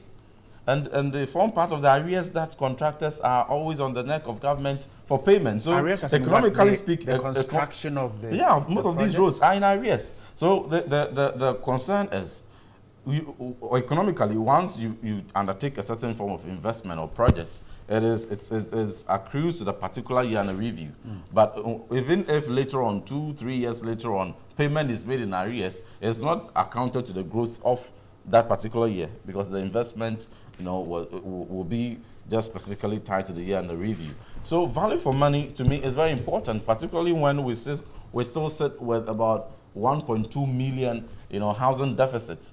The number of housing units that my good brother mentioned is not even up to 1,000, and we are looking at minimum 300,000 housing units to be defrayed in the next 5 years. But that's a start. At least it is something. Yeah, that is acknowledged. Yeah, that is acknowledged. But I'm saying that, you see, the word is commensurate. We are looking at the rate at which the population is increasing. No government, I cannot, to be most pretentious and most dishonest, to dismiss that there's not any, there's no particular regime that has not made investment in the area of roads, in the area of hospitals, in the area of our school infrastructure. We are talking about commensurate infrastructural investment that would at least be at par with the rate at which we are growing. We sit with a 1.2 million housing deficit. And the affordable housing scheme is a national policy that every government must be committed to. And if one has done less than 1,000 units, that's applauded. But we are looking at getting to at least 300,000 housing units. And if not even to get to half of the deficit. So these are the quantums that we're looking at. And of course, if one has done a couple pockets of them around, that is granted. The concern also has to do with if X amount of money was committed into 30 hospitals and by industry standard and similar jurisdictions, that same X amount of money would have been used to undertake a double of such infrastructure. Why wouldn't one encourage that? And why wouldn't one be concerned about the fact that X could have done 100, but it was used for 50. So these are concerns that are raised, and these are legitimate concerns, much as one may not dismiss. How legitimate it is, because if you raise a concern and you cannot provide anything to show that indeed what you're saying is true, there have been very, technical debates on these. The Ridge Hospital, for instance, that my good brother Felix alluded to, has gone through a lot of reviews, which we all discussed, and it was said nothing wrong with the cost. And Morocco built a similar infrastructure at half the cost that Ridge Hospital was done. That's in Morocco. And these are all benchmarks that we have. The issue is that, and so these are the bare facts. The debate had been extensive, and these had been a bare fact. But going forward, we are concerned that the limited resources that we have, cognizance of the huge infrastructural needs and requirements of the country, we need to have a strategy where the private sector will be stimulated and the private sector will be encouraged and provided conditions that will lead the role, and recognizing that the private sector is the engine of growth to ensure that we grow. If we're having a lot of private hospitals springing up, that would also Reverend, the private sector, for instance, made by the public sector in the housing sector, but people can't buy these houses. So how key is the private sector? Dealing with population growth, and they need to put up houses. I mean, people can't even afford. Even governments won't affordable housing. People can't afford. Specifically mentioning the affordable housing policy is 100% private sector driven. It is left to the private sector. That's why we can't buy. It is left. No, it's affordable. It's the government comes in. The government has acquired $40,000 for the ordinary man on the street. The government has acquired, huge land banks And that is the contribution and provision of amenities and electricity, water, sewage, and all that. And largely, the private sector puts in their investment. All the projects that were mentioned were the private sector led, what my brother Felix has mentioned. So what we are saying is that we need to encourage the private sector and give them the enabling environment to lead some of these initiatives. The government will provide the enabling environment, and that is how economies are growing. Okay, I'm grateful. Let me go. I think it's important to clarify this, madam. Pardon, it's important for you. You see, quickly. I don't know how the Reverend can downplay the fact that in opposition they dismissed the infrastructure investment that we made. And I regret to have to recall it. No less a person. No, I'm not dismissed. I beg your pardon. Let me make my point. I think that it helps. I think that it helps for us to have a healthy debate. With the greatest respect, the president, then candidate Akufo-Addo, publicly stated, for instance, that the work we had done, which we had highlighted in the Green Book, were artist impressions, only for him to come to power and go and commission those projects. He did that with the intention of undermining whatever political gain he thought we would get. When he made that statement about the radio hospital, he knew what he was saying was not true, because indeed sufficient information and documentation existed that showed that what he was saying was not true, that it was not true that the radio hospital had been inflated. When he spoke about the Kaswa interchange and claimed that it was inflated, it took his own ranking member on the Roads and Highways Commission, who is today the Deputy Minister for Roads, Honorable Kweku Uswedumi, to correct that it is not true. He is a civil engineer. He has constructed, he used to work indeed at the Ghana Highways Authority, if I'm not mistaken. So he is familiar with road construction, and he knows that the cost as presented for the Kaswa interchange was accurate, and there was no element of inflation. Again, when I spoke about the housing projects that we did, I didn't say we did less than 1,000. I only mentioned a few because of time. Well, I mentioned the Saglemi housing project. It was 1,502 housing units. What the Western Housing Minister will be commissioning is the second phase of a two-phase project. The first phase is located at Community 1, where 168 housing units were provided. The KKC Defense Project had a housing component. By the time we finished, over 800 houses had been provided. There's one we did at a place we call Labadi Villas. That was for the military. There's one we did at Adenta, and many other places that I can cite. If you put it together, we're heading close to 10,000 housing units. So it wasn't 1,500 units. Indeed, we even went to the extent of completing the affordable housing units, at least some of them, that President Kufuor started. The one at Boteman off the motorway, about 1,000 units of those two were completed before we left office. So we didn't do 1,000. Since they've been in power, not a block has been molded to begin any housing project. Is it not too early yet? How can it be too early? How long did it take us before we started work? 12 months. Well, that is true. Yeah. But that is true. 10, but for a government that claims to be in a hurry and bastardize everything, I beg your pardon. But you have done that. Indeed, the 8 years before we came into power, they didn't complete one affordable housing unit. Not even a single room was completed for occupancy. You understand the point I'm making? So it needs to be properly assessed. Okay. Again, we need to put this inflation thing to rest. This claim that there was a hospital in Morocco which cost a certain amount, and so every hospital built anywhere in the world must cost the same amount. It's a shocking argument. Look, Reverend, it is a shocking argument. Even in Ghana, right? You will be familiar with this. Why? If you put up a house in Dansoman, must it cost the same as a house in Trasaco? It will not, because of various factors that ought to be considered. So, you see, no, Reverend. The problem with your party, and I regret to have to be this blunt, is that you look Ghanaians in the face and peddle falsehood. Unfortunately, oftentimes, the media does not scrutinize your claims. Otherwise, they won't pass any scrutiny. You make claims that, for instance, an airport was built in Ghana, and a similar one was built in Ethiopia, so they should cost the same. Where in the world is such an argument sustainable? Okay, Felix, I am grateful. Let's move on. We are moving on. We're moving on. We have hit just a quick reaction on this. The brand new Terminal 3 at the Kuzuka International Airport. That President Mahama constructed is nearing completion. and will be commissioned, I'm sure. You're talking about airports. You spent 24.5 million. Oh yes, we did. Of course. Can you prove that amount of money? Exactly. You don't have no proof. Is there proof to say that it was inflated? Even when information I would establish that. I would establish that. Now, Green Book. We're talking about Green Book. Yeah. Is there a claim? Usually, I just keep silent and allow the other panelists to espouse. Then, if I have any reaction, I come in. Now, with the issue of Green Book, I must submit that the impression created by my good brother here that MPP peddled any falsehood is completely false and palpable falsehood. We had the media, thankfully, even scrutinizing certain expressions in the Green Book. And one, for instance, happened in my constituency. In Saim Chichere, the capital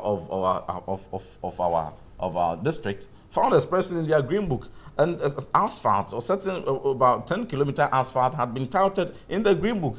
There is not even bitumen surfacing in that part of the district. So how is that not falsehood? And how is that So this is just one, and there were many other revelations that thankfully the media brought to light. But we have gone past the era of the Green Book and its flaws and all that. Our concern here has to do with investment. If within 8 years you're able to reduce the deficit of the housing deficit, which amounts to 1.2 million, even by just 1 unit, I will applaud you. By just one unit, I will applaud you. 8 years. But if you have done 10,000 units, that is granted. But we are looking at 1.2 million housing deficits, and if in 8 years one must be applauded for 10,000. I think you have made this point. So what we are looking at, the point that I'm making here is that, you see, I do not want to get into the debate of the value for money because there are many of such evidence one can point. Because there's no proof yet. Let us look at the quantum. Let's have the national interest at heart here. Whichever political party is in power, let's be cognizant of the real developmental needs. Let's have a strategic plan. If you do 10,000 units, that's okay. But if you could have done 300,000 in 8 years, you could have done I am grateful, Reverend. I'm grateful. The Finder this morning has a story on page 10 that says that traders around an adult's home asks for 6 weeks to vacate. That's government talking here. It says that government has denied reports that traders and artisans operating in front of the president's residence have been given a week's notice to vacate the location. According to Information Minister Mustafa Ahmed, the leadership of the artisans and traders requested for a 6-week grace period from national security to enable the move, which has been granted. The statement which was issued yesterday also carried the amount of compensation. We're told that those affected were to receive amounts ranging from 3,000 to 10,000 as compensation. And it tells a story of how it arrived at that decision.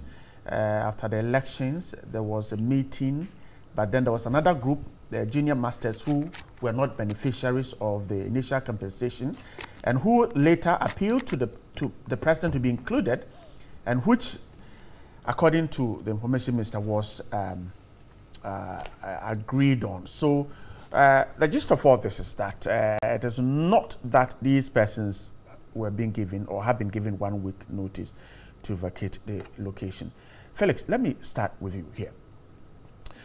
The concerns have to do with the security of a president, and so national security says these persons must be made to go. Information Minister says that consultations started as soon as the president won power. Is it then that perhaps these traders who are raising concerns are not being truthful? You see, sometimes one has to question the sort of advice that advisors of the president offer him on some of these matters. You would recall that one of the most enduring criticisms against President Akufo-Addo, when he first mooted the idea of becoming president and contested in a number of MPP primaries and even the presidency itself, the presidential election itself, was that he was a bit removed from the ordinary folk. He was accused of being of elitist extraction and not, as it were, warming up to the downtrodden and vulnerable in our society. To counter that, you recall that he boarded trotros, he ate coffee brokeman on the campaign trail. He was seen sipping sachet water eating with people from the same pan and all that, just to dispel what he believed was an erroneous view about his relationship with the downtrodden. Now, somehow, God blesses you and you make it to the presidency. And you begin to act in ways that vindicates those who held that position against you. That residence we are speaking about was put up by Nana Akufo-Addo's father in a private capacity. So it is his private residence. It is not a state facility. At most, what you would expect, because of the fact that the president lives there, would be some roadblocks. And I have used it a number of times. So I've seen that a number of roadblocks have been mounted, which is in order. Soldiers, policemen, other security personnel offering security for the president. But it is not a state facility. And therefore, the president's occupancy of that residence must not interfere with or disrupt the livelihoods of ordinary people who have been living there all this while. I am all for the argument that the security of the president is paramount. It is precisely for that reason that tens of millions of dollars were pumped into the construction of a state facility called the Flagstaff House, which has an office for the president and a presidential villa. And I have been to that presidential villa. It is a palatial mansion, well appointed, well furnished, and has all the security that one can imagine for the protection of the president. In addition to this, I'm also aware that there are a number of state facilities that have very robust security arrangements that the president can stay in, even if he opts not to stay in the Flagstaff House. So the state has done its part by providing the president with a secure and safe environment in which he can live. If he chooses not to avail himself of those facilities, but rather stays in his private residence, that decision must not undermine the livelihoods and sustenance of ordinary people plying their trade in the vicinity of his residence. Is it not also the mandate of the state to protect him wherever he stays? But the point is that myself, Reverend, and you, and the president are not above the law. We are all subject to Ghanaian law.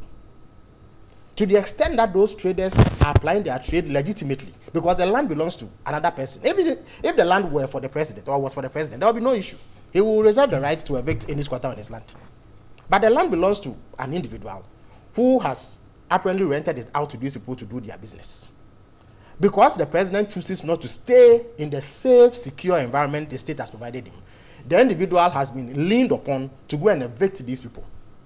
We are now told that the president is the one footing the bill for the compensation payment. Even if you were to believe that, the traders have indicated that those amounts are woefully inadequate and will not enable them pick up the pieces and restore normalcy to their lives. In addition to this, they would have built a clientele base over the years. There are some of them who operate shop bars and what have you. They would have built a clientele base. How are they going to relocate and be able to build that back and have normalcy restored to their lives? But all this could have been avoided if the president were minded to assume occupancy of what the state has provided. So, in my view, the statement issued yesterday by the information minister failed to touch on the gravamen of the issue. And it is that the president's refusal or failure, for whatever reason, to live in state accommodation is creating an inconvenience, a very significant one, for his neighbors who have lived with him all this while. If he hadn't become president, there will be no issue. So I don't think that we as a people must accept this phenomenon. The arguments about the president's security, in my view, are untenable in the face of the facts that we know. The state has made that adequate provision. So there's no question about whether or not... You think there's no threat with businesses, if a mechanic shop, right. If any threat arises out of this situation, it will be a direct result of the president's own choice. What it means is that the president saw the threat and still decided to live there. Because we didn't sink millions of dollars into building a presidential villa and providing other state accommodation just for the fun of it. It was for a purpose. Whilst it is true that President Mahama did not live in a presidential villa, he lived in a state facility. And neighbors there were not evicted. President Mills sometimes used to live in his house on the Spinters Road. His neighbors were not evicted. President Kufuor, well, with the notable exception of the controversy around the hotel, Kufuor Hotel and all that, did not evict his neighbors. So Nana Akufo-Addo should not be evicting his neighbors in the vicinity of his private residence. Why? Even in the Flagstaff house here, you share, at least you are neighbors of the Flagstaff. Have you been moved? You've not been moved. You are doing your legitimate business. But adequate security has been provided so that you don't interfere with what happens in that place. So I'm not sure how anybody can defend this kind of conduct. It is simply an abuse of power. People who are in a vulnerable position are being exploited because a powerful individual happens to live in their neighborhood. We should not allow that. Let me put this question. Did the president make a mistake in deciding to live in his private residence? Right. For one, my good brother Felix, to have been in government and to have worked closely to the presidency and known and appreciating the security implication of private residence, of even a former president of state, to dismiss the security implication of a certain president's private residence is most pretentious. Most pretentious. I do not know if my brother is submitting this way because he probably hasn't drove around or visited the private residence of President Akufo-Addo. He said he's been there. No, if he has been there, then he would appreciate the situation prior to his assumption of office as the president of the country. Now, I must submit the point that, you know, the engagement with the traders and the artisans who live very close to the private residence of President Akufo-Addo has been above board, has been very cordial, and there's been extensive, you know, engagement with them, recognizing and occasioned by the nature of how paramount the security of a certain president is, and even the former president. A living former president's private residence is so paramount. Now, the comparison that Felix has attempted to make, if President Mahama was living in cantonment, and I know the environment. It's a highly secure environment. A state facility. Yes, a state facility, not even his private residence. And that was, and making the point that the fact that a huge investment has been made in the Flagstaff house is palatial, why would one president not prefer to live there and live in another place? This is a man that is living, this is even a private resident, not another state provision that another money has been committed to. So that is even the distinction that must be established at the outset. Now, his argument is that instead of inconveniencing I would just end my submission quickly, and maybe you may have some concerns that you bring in respectfully. You know, and look, just imagine the Regimanol estate, for instance, where President, blessed memory, President Atamnos lived. I know the environment. I mean, the security, how secure the place is. And that even further received security attention. There's cantonment residence that my brother is mentioning. We all drive there every day. We know the kind of security arrangements that were made. Even as we speak, wherever even a former president is living, even in their private capacity, we are aware of the security implication, how paramount it is, for which the national security takes adequate steps to give them a secured environment. What is wrong? You see, this man, President Akufo-Addo, since time immemorial, has been the most vilified man I have come across. But he has survived it, thankfully. You know, even to a point where national security has occasion, as the standard and as the convention is, to take the necessary steps to put in a secured environment even around his private residence, and goes through proper engagement processes with, you know, with the affected people and the other parties, and even receives proposals from them and listens to them and grants their request. They even sought for 6 weeks extension, which was granted. So it's making rounds that they were giving 1 week to evict. That is false. That's not true. And even later on, another group came up, expressed concern that we also one of the categories of people who would want to relocate, and for which reason we want our compensation to be included. That was factored in. Every engagement around this has been done about board. The president has avoided all this by deciding to live in a state facility, or there's a choice to live where you want to live? I usually do not, you know, incline towards playing equal. But these are not even two equal terms. This is a private residence of a president. Yes. In the midst of all these investments, a president decided, as has been submitted by my good brother, to live in another state provided facility, another investment, another cost to the state. These two cannot even be compared. He's protecting, cannot even be compared. I am not saying the president. I have not submitted that. I have not submitted that. But what are you saying? I have not submitted the president lives in a Flagstaff house or he lives in his private residence. But what I'm saying is that the president living in a Flagstaff house does not still debunk the security importance that must be attached to his private residence. Okay. And that we have presidents that are said. So your argument is that even if he lives in the Flagstaff house, those people there will be moved because it is his if it is house. Determined by national security. Okay. And that was the occasion. Okay. It has been occasioned by national security, and anyone, even from my non-security background, you can determine that the nature of the proximity of the shops and artisans and all these shops, even to the residents. If this is a sitting president's private residence, something must be done. Okay. And something prudent must be done. Let's make comments and come back. Sensitively, that has been done. So doing politics and trying to, vilify the man for very proper steps that have been taken, one would have expected that would okay, Reverend, that's okay. For not opting for another Johnny, good morning again. Good morning, right. Let's do some comment. We'll come back. Yes, we shall. And on WhatsApp says, good morning. Please ask the government's representative why they are treating agricultural college graduates like that. We need our posters now.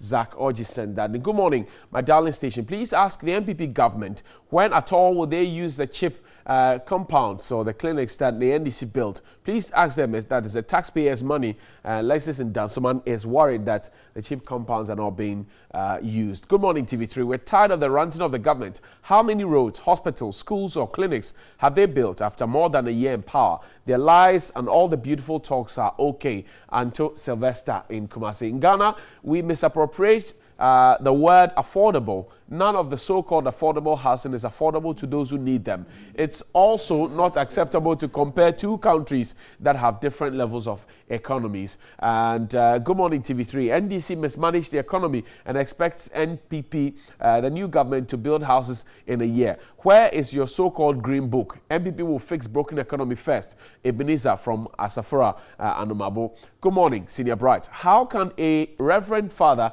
be a politician? Come on. It's called greed. And you can see clearly that they both are retaliating at each other because they attended big schools, Senior Bright. It's a pity. Gabriel from Mama saying AC region. Can this NDC guy stop his unilateral and myopic partisan approach, at least for once, by being objective? He can't even see side with the objectivity, at least on one of the topics.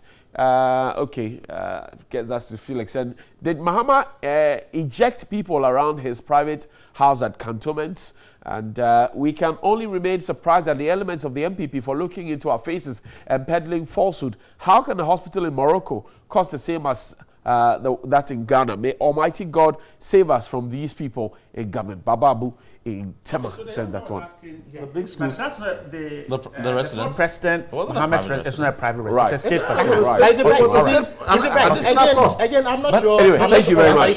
It's where I submit that. Yes, I attend a very big schools. I think Ruadi Primary. I think Ruadi Jesus. It's a big school. All right. They are big schools. Okay. Felix, I'm surprised at Reverend's argument in relation to whether or not President Mahama stayed in a private residence. No, that was your argument. Yeah, but the argument I said, your argument was based on the fact that huge investment has been made in the Flagstaff house. Does not deserve applause simply because he lives in his private residence. No one is so what is the point? When you become president, the security around you changes. And it's for that reason that we provide you with an office to go and work in. The state determined. Indeed, President Akufo-Addo was part of the cabinet that in 2007 put up the Flagstaff house. One of the key arguments was that there was no decent place for the president to live and work.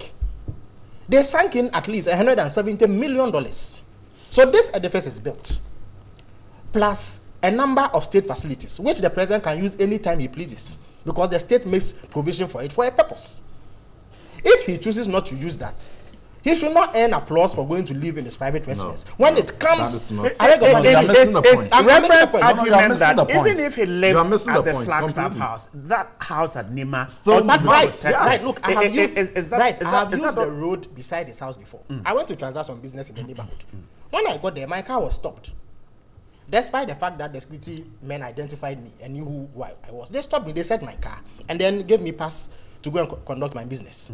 So that kind of security check, nobody can quarrel with. Okay. It is the same. That is okay? It is standard. It is the same thing that existed at President Mohammed's cantonment residence. In any event, that was where he lived as vice president. He simply continued to live there because it was a state facility. In the same vein, the road in front of the house also had roadblocks with security men manning it. If you got there, they would check you, and if they felt that you had clearance, you could pass. It was the same thing done for President Kufuor when he lived in his airport residential area. The road in front of his house, even though it was an important intersection, was blocked, and security checks were conducted, and once you passed the test, you went. When President Rawlings was in power, he used to live sometimes at Rich. The boom junction. Absolutely. It also had a security block, and you were checked. And once you passed, you were. So that kind of security arrangement is appreciated. Everybody understands it. His neighbors have never complained about that. But when you, I beg your pardon, let me make my point. Okay. When you move to evict them for the sole reason that they have become a security threat to the president, I say it is not proper, especially when it imposes hardship on them. He says that an amicable agreement was reached. But why? Right, you've seen the pictures. You have seen the woman whip. I watched 2-3 days ago a trouble operator whip that she's been given 3,000 Ghana cedis. She doesn't have a place to relocate. And she doesn't see how she's going to be able to set up a business again and fend for herself and her relatives. There's a man who says he's the chairman of the traders in that vicinity, who complained bitterly about the deleterious impact that this will have on their livelihoods. Another woman has been pictured whipping and saying that the money will not even be sufficient for them to draw electricity and water to wherever they will go. So the people are complaining, and you are sitting here saying that an amicable settlement has been reached. Look, what we have is an asymmetrical relationship. A very powerful entity, the president, backed by his national security apparatus, against very vulnerable poor traders who are applying their trade. And if we don't intervene as citizens, these people will be shortchanged. At the very least, if you are moving them, and I am opposed to moving them simply because the president decides not to use what the state has provided him, but to stay in his private residence. But even if they were to be moved, they must be paid adequate compensation, which makes it possible for them to restore their livelihoods to the normalcy that it was. The argument that Felix is making is completely flawed, and he contradicts himself on several counts. One, even comparing the fact that a state investment has been made for the provision of an office and accommodation for the president, and for the president to even make use of another facility. In the case of... Why? You don't know that there's presidential lodge. What is a presidential lodge? The president can live there anytime. I did not interject you because yes, but I have tons of respect for the viewers that are And the President Akufo-Addo is a very humble man, is a man that is down to earth, is the man that is very sensitive to the plight of the ordinary Ghanaian. But if today, because of politics, one would want to rope in propaganda and trying to exaggerate. Which one is the propaganda? People are crying. Where is the fact? People are crying because they are facing which facts can be disputed? When a man becomes president, the security requirements around him changes, and the proximity, all the airport residential area alluded to by Felix, the people there were there shops in 2 meters proximity to the residence? No, these are two different situations. Just behind and we must not pretend that because of politics, well, he can interject, but I'll still continue to make my point.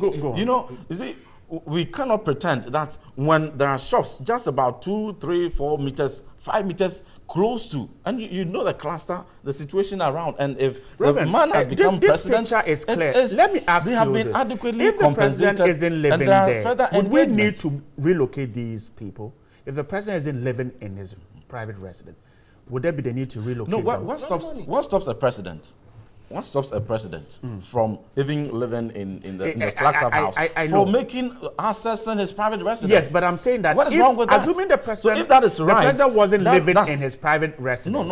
Isn't it what we need to do is to provide adequate security instead of moving these persons? And that is a response that I'm giving you. Have you seen the proximity of the shops? I have seen it. And from your layman point of view, from lay security point of view, you would be able to determine that this there must be a relocation of this situation. Okay, so Reverend, all those for you, elite whether the areas president you lives there mentioned, or not, the people should leave. It has been so Reverend, determined by the national security so for you, that for the president, whether the president security lives is paramount. Or not, the people should leave. We seem to do politics with certain very factual, you know, security matters. If you would answer my question, then I guess I answered you, right? Now, that is it the case that whether the president lives there or not, the people should leave? Is that the case? But if the president lives in the Flagstaff House, occasionally we would have to visit his private residence. Okay, and that must be occasional. If he doesn't live there, the people must move.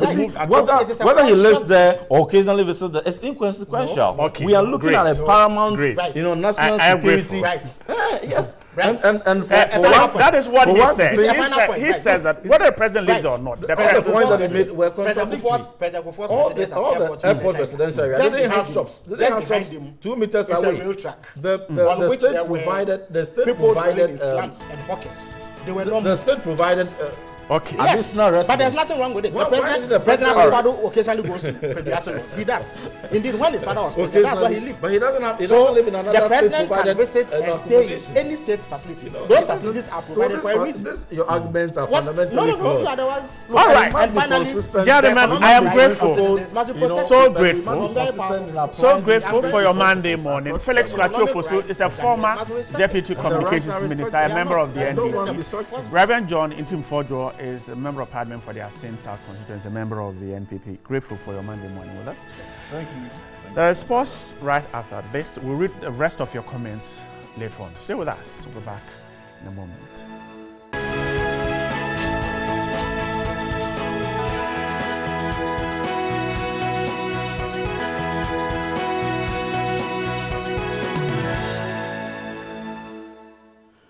Welcome back. Let's talk about education and issues affecting it. Last week, we brought you a conversation from Kachilendo up there in the northern region. I've been joined this morning to further the conversation as part of our Missions Ghana initiatives sponsored by Star Ghana and with funding from UKAID, Danida and the European Union. My guest this morning, the Honourable Matthew Nyendam, is the MP for Pandai. Chief, welcome. It's been a long time. How are you doing? Very well. And also Emilia Allen, Child Protection Specialist from UNICEF. Good morning, madam. Good morning. And how are you doing? Fine, great. Thank you. Last week, we showed a rather shocking story of the situation out there in Kachilendo, where school children are being used for farming to earn some money to take care of their educational needs. I'm sure it's come to your attention, Honourable. Let me start with you. Your initial thoughts about that. Well, let me say good morning to your viewers and good morning to the people of Pandai. I think obviously it's not good news where you see children trying as much as possible on their own to raise funding for their education. Right. And I think that every well-meaning Ghanaian should be very concerned about some of these issues. But obviously there are reasons. This thing doesn't just happen just like that. Right. There are obvious reasons why some of this happen. And obviously, those advocates will tell you it's child labor because anything you do, a child under a certain age to raise money for your own upkeep, obviously, is not accepted. Right. Yes, so it's condemnable, but we must find a way of resolving it. For how long can we entertain this, for example? For how long? Well, for the period, I think as a nation, poverty is endemic, especially if you take the three northern regions, the coastal areas. Poverty is something that we are battling with. And some may not, let me say, their parents may still be alive all right, but for all you know, they cannot meet the children's school fees. And for that matter, the children are left to go and then look for resources. Like you rightly asked, how long? I will not be able to tell you tomorrow next. Right. And I think that as we continue to introduce policies that will bring this kind of relief, like the free secondary school education, is something that will come and cushion parents. A child today on the streets should not be complaining that I'm working to go and pay my school fees, especially if today you are enjoying free secondary school education. You can question the child. This is one of the ways, but you cannot categorically say by this time it should end. But I think as a nation and as a government, we are moving in the right direction. We'll come and talk about the determination of all of us as a country to end this. But let me come to Emilia now. I'm worried about the child protection bit. How does this affect the upbringing of the children? For example, what long-term effects can they grow up with? You're working on the farm, 6 years, 8 years, 10-year-olds. Tell me about it. Good morning to your listeners once again. I think that, like Honorable said, this is a very unfortunate situation, particularly the age group of the child, 6 to 8 years. I guess they are in KG, and that's not where they should be, and that's not what they should be doing to fend for themselves, because it's more, it's unfortunate also because as a country, Ghana, we have some of the best policies and some of the best plans that seek to protect children. Children such as the children we saw in that video. Why is it important for us to protect children? And that's what you are asking, is that there are there are short-term effects on children's health, their education, their well-being, as well as long-term. Immediately, those children on the farm were not in school. So their educational, already... The contact hours is lost. Is lost. Two, should those group of children be doing that kind of work? How does it impede on their growth? How does it impede on their health? How does it, and in the future, what kind of consequences can it have on them? So if children are losing contact hours, if it is affecting their health, and sometimes their health, their nutrition as well, it is believed that child labor contributes to stunting growth of children, because as they carry weights that are heavier than them, you know, and all of that, it affects their physical development as well. In the long term, we are just creating a vicious cycle of poverty. And so when you ask the question to Honorable, when will this stop? If we don't stop it now as a country. But are we facing reality where Honorable says, for example, poverty is clear, is glaring. The parents certainly don't have it. But the question, Johnny, is should those children be the people doing that to be able to provide for their needs? Is it not?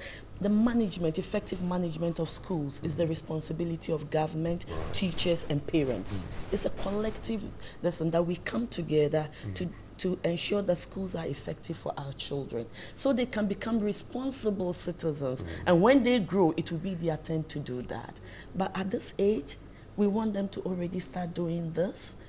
And if we do that and we sacrifice their well-being, their development, then I see it as a vicious cycle where in the near future, they cannot grow to be their full potential. Honorable, you have been a teacher before. You have been in the classroom. You have sharpened and honed many people.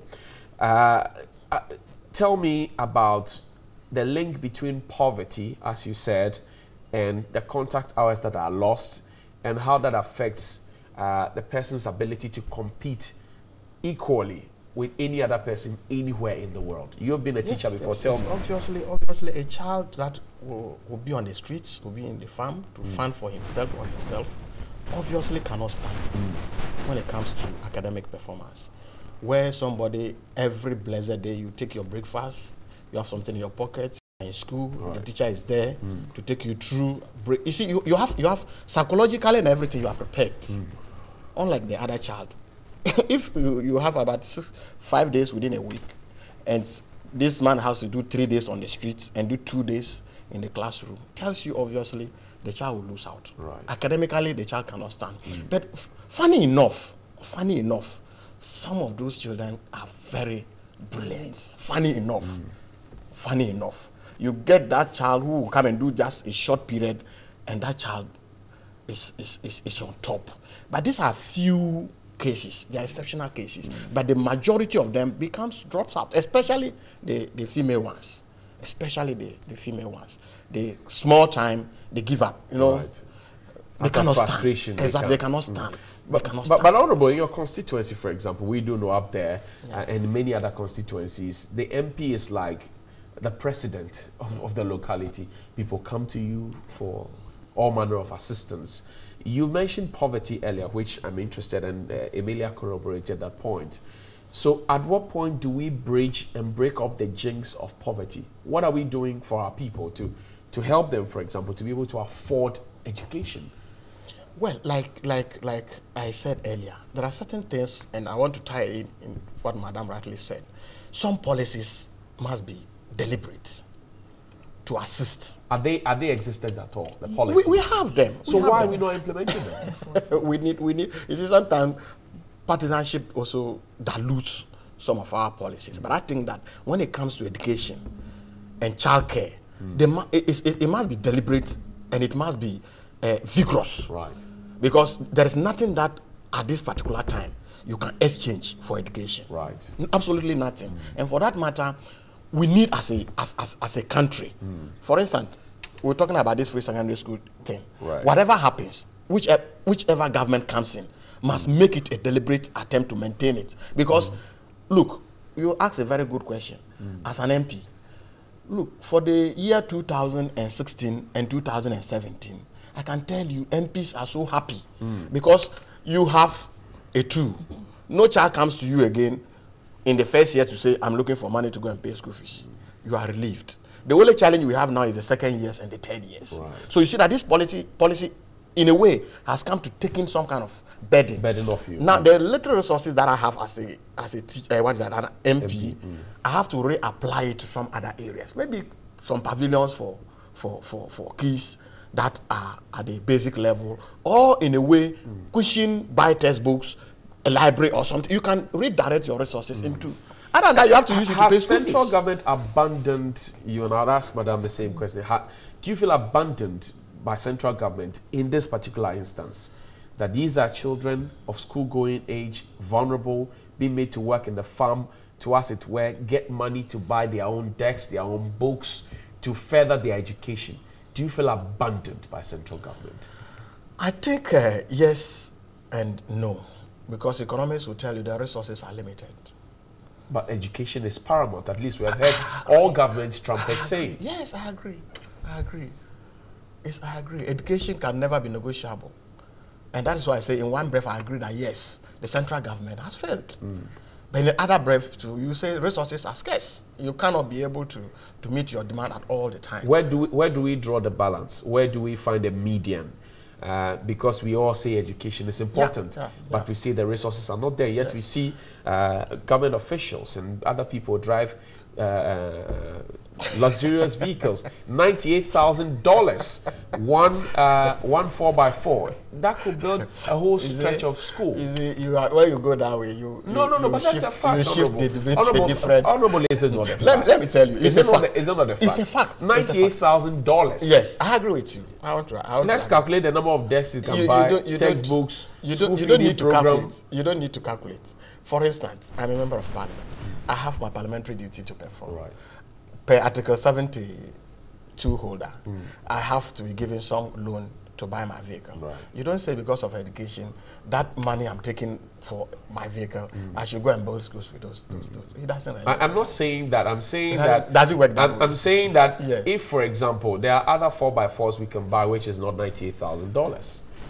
Have we explored that option? Well, I'm just giving you an instance. And that's why I don't want us to. I'm making a proposal to you that if 98,000 is costing us an arm and a leg, which is why children will go into the farm, we can buy one that is less than $98,000 and use the residue.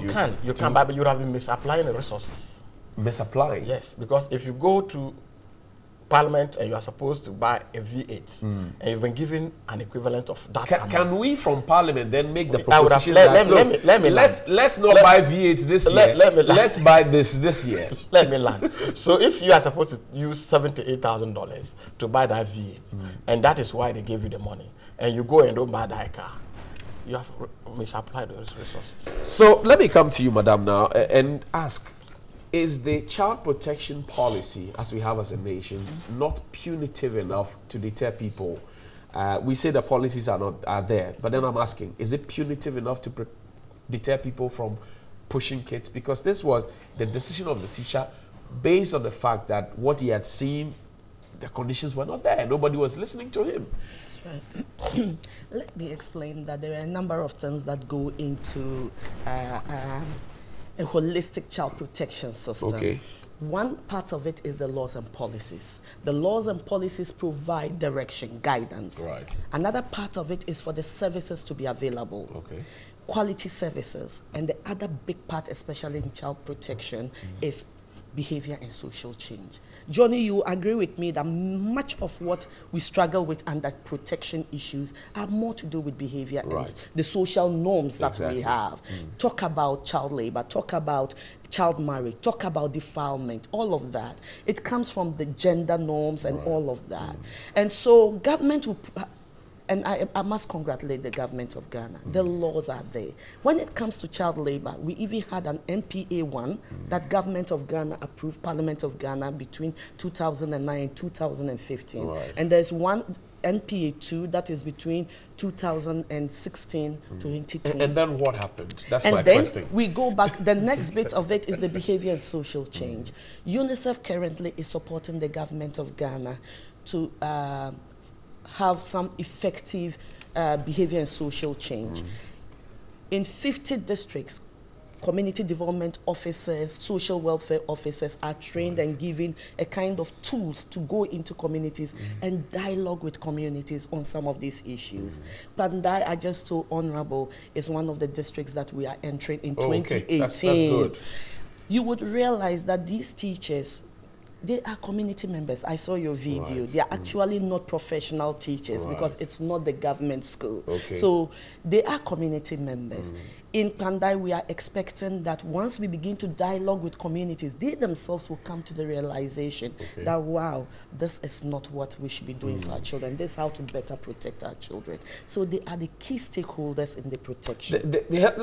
Help me with this one. Can I just finish? On November 21st in 2017, the government of Ghana, the Ministry of Local Government, Gender and Education, led by the Second Lady of Ghana, launched the Ghanaians Against Child Abuse campaign.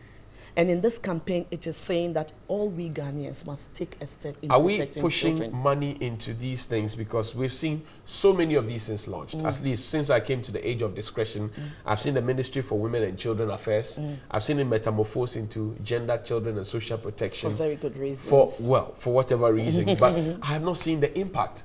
This is a social protection issue. Yeah, but that's why the social welfare offices themselves have almost become white elephants. Their budgetary allocations is nothing to write them about. So we can make the policies, we can put in the officers. Are we funding them to perform to help Honorable to do his job? Maybe that's a good point to touch on, because then it's a call that government will pay more attention, will allocate more funding to, and I will join in that call. Did they ever come up in your conversations? Oh, they do. And I do know that if you look at the Ministry of Gender, their budget has increased over a number of times. We have supported some kind of analysis of every year's budget, and we see it increasing. It is not for nothing that the social protection is also under the Ministry of Gender, because it is linked to protection. And so the idea is that once you reduce vulnerability, you will reduce protection. I'm looking for help for the students there at Pandai, the Kachilendo School. I'll start with you, Honorable, on that. Honorable, so what is the forward march? What are we doing to help them?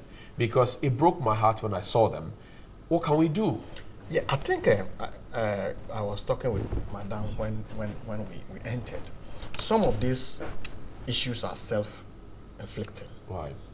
You go to, like the school you just aired, it's not too far from the main school. Right. It's not too far. And unfortunately, when you have one community disagreeing with the main community, the next thing is that they stop their children from attending school there. Okay. So they want to create their own school. Okay? Just, because I don't agree. Disagreement. Just disagreement. Because of that, their children will not go to the main school. So what do? There is somebody who might have completed SS. He decides to say, okay, let's get a community school. Then he starts as an international school. He taxes them small. And before you realize, they now want government to absorb that school. Meanwhile, the distance is very short. It's less than 2 kilometers. Exactly. So it makes no sense. It makes no sense to put another, because it's not possible. Look, my first term, I went to, we have normally, there are clusters of communities. Right. And normally, one community cannot feed the school. Exactly. Normally, you want to put them together. Right. And even citing the school for all of them becomes a problem, because everybody wants the school to be in their community. In their community. Look, I went with a 6-classroom block in one community. They chased me out because they don't want the school to be sited in between them. It's either this village or that village. So, what do I do? Are you kidding me? I am telling you, these are the challenges that we face. Meanwhile, in Accra here, where we even say is the capital, people travel more than 5 kilometers to school. But unfortunately, we are not able to educate our people on this. And we politicians too, we find it very difficult because you don't want to Have you spoken to the National Commission for Civic Education on this one? Yes, because they need to be on top of the beat. And that is where the problem is. You see, most of the challenges that we have in this country, from the electoral point of view to this even social thing and child protection thing we are doing, is because we've not been able to resource our NCCE. Because they are supposed to be doing this kind of education. And it will lessen our burden because it doesn't make sense. Quarter-pay is very close to Tenglington. And that is where the mother school is. Even after Quarter-pay, there is another village that is supposed to also be feeding Tenglington. They've also created their own school. Honorable, I'm interested in this. So let's look at the geography of the Northern region. You know the land is vast. Yes. And so, well, what you may see driving with a 4x4 to be a short distance, somebody may see it as... Are we factoring? I did not start from a 4x4. I am a grassroots person. I know. Yes, I walk. I know as everywhere. a teacher. Yes. So I'm telling you about Pandai. So you want the children to work? No, it's not about they come again. I didn't hear you. You want the children to walk? Sometimes you need to, because 2 kilometers. You want to have 2 primary schools in between 2 kilometers. Where are you going to get the teachers? Even if you can put up the building, where are you going to get the teachers? Right. It's not possible. How are you going to get them? Bottom line, we're wrapping up. I'll come to Emilia to have the final word. But bottom line, Honorable, so this is the problem. Yes. We acknowledge it is. Yes, it's a problem. Is help coming anytime soon? You see, what I have advocated, and I've told the GS director, that some of the schools that they've even absorbed as a government schools, they need to revoke it. Right. Because some did that, some directors did that without even knowing the communities. Right. So they gave them that accreditation. But in actual sense, it cannot work. So we need to rework about it and make sure that we educate the people that do. Education is paramount. Right. But school building in your community is not education. Right. That's not education. That's not. It is the instruction that the people exactly get. That the people get. And for that matter, if you have a quarrel with Madam and he's from community A, you should not stop your child. But this particular one on the screens now is sanctioned by GES and is under this condition. Yes, so that is a bad the argument then it becomes flawed because this one, which is sanctioned by GES, claims to have done all the legwork and the research and everything. Yeah, which community is that? Look at the children, Kachilendo. Yeah, Kachilendo. That one is quite far. Look at the children. Yes, Kachilendo is quite far. And with the Kachilende, there are 4 communities. We have Konjado, we have Ufakuja, we have Kachilende. These 3 communities are supposed to feed this particular school, which is, I've given them even a pavilion. I'm here to give them a 6-unit classroom block, and I hope this Can we stop them from going to the farm? Can you make me that promise on TV? Oh, we can stop them. We can stop them. When are we stopping them? Today is Monday. Me, I like timelines. No, you see, normal, we can stop them. Yeah, I'm sure the district director should call the teacher and tell him this thing you are doing. No, but you make a call. They are your friends. Oh, sure, I will make a call. I will make a call. So when can we check that you're making the call? It should be holistic. No, when are we making the call? I can make a call now if you want. Okay, after the, okay, please dial the number. Let me end with you. So, final thoughts as we wrap up. How do we protect these ones? Final thought, 30 seconds for you. To say that, to emphasize that it takes everyone in Ghana to protect children, families, governments, everyone, including the media journey. And so we all need to get on board, and that's why we have the Ghanaians Against Child Abuse. Behavior and social change takes time. It is difficult. Ghana has made progress. I mean, if you look at the cocoa sector where we used to be known, we're almost sanctioned for, we've made progress. There is progress in child labor. It's going down. A lot of effort has gone in. And I believe that in the next few years, especially in Pandai where we are entering to engage with communities, it will be a thing of the past. But very unfortunate, children should not be working when they should be in the classroom. Thank you. And Honorable is making that call there. Honorable, thank you very much. Honorable Martin Yendam is the MP for Pandai. He's making the call. So DC Regional Education Education Director, the teachers, they expect a call, and we will check with him what your responses were. But thank you very much, Honorable, and thank you to Emilia Allen as well. He's a Child Protection Specialist with UNICEF. This conversation has been made possible by Stargan as part of our Mission Ghana initiative with funding from the UKAID, Danida, and the European Union. Happy birthday to you, Queen Zainab from the Northern Region, a GMB 2017 Queen. Is your birthday today. Happy birthday to you as well. And to Dora Kwanza, you are a nurse at Adisadel College. Happy birthday to you as well. We'll be back after this break with some more New Day.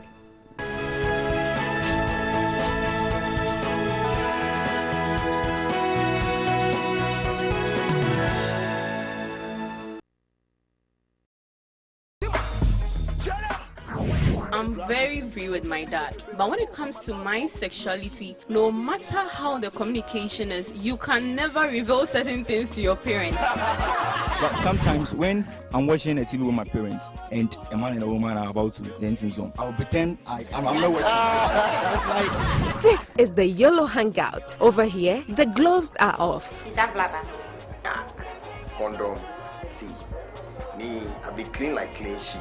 We tackle issues of sex, peer pressure, STIs, parenting, relationship, and many more. We speak our minds and get the best advice from experts. We've got guest celebrities and artists that make this an experience you can't afford to miss. All these and many more on the YOLO Hangout. Good life. Good life. YOLO.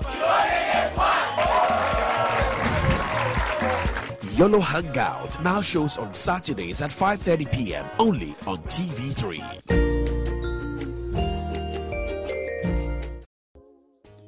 Hello, I'm Michelle McKinney-Hammond, best-selling author, international speaker, singer, pastor of relevance, relationship expert, and co-host of Case Study at 3FM 92.7. You know, people really have some serious issues that they can't discuss with anyone, so they send them to us to discuss, solve their issues, and give them the answers they're searching for.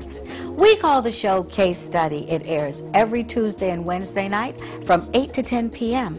on 3FM 92.7. You need to tune in. You won't want to miss it. And please, whatever we discuss, keep it a secret, okay? Shh.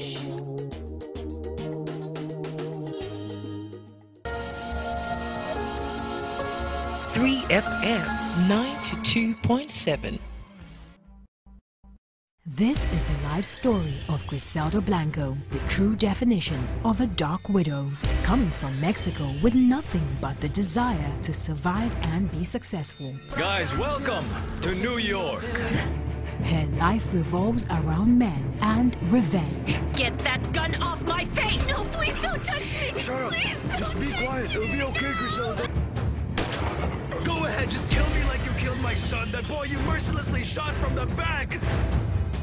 Your death by the electric chair has already been approved. Is there anything that you would like to say? I just want to say that we're going to see each other again. And if you dare cross her, you might not live to regret it. Tell me who took my son. Come on, tell me where my son is!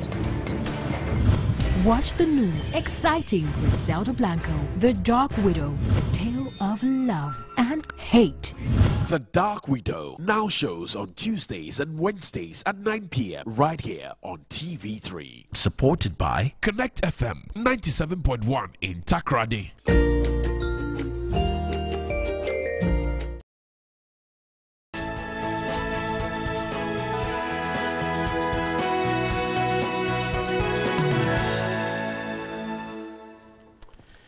Welcome back. Let's do some of your messages. For correct score, Zakaria Sunyani, we should be careful with the way we do our social issues with politics. With the decongestion issues, Nanado and his MPP condemned the act taken by the AMA during the Mills and Mahama era. But now, what are we seeing? You're doing same. You want us to hail you, we will hail you, but let us build a country together with one common goal, because if Ghana becomes like Dubai, no MPP member will enjoy more than any other Ghanaian. Honorable Felix, my greetings to you. IGRT writes, I lived 3 houses away from JM before he became the vice president and then president. I'm still here. Right at his gate was and still is a tabletop space-to-space vendor, and next to his house were and still are shops. He was one of us. He never did he eject us. Haj Kupsin, Abbas Amogobo,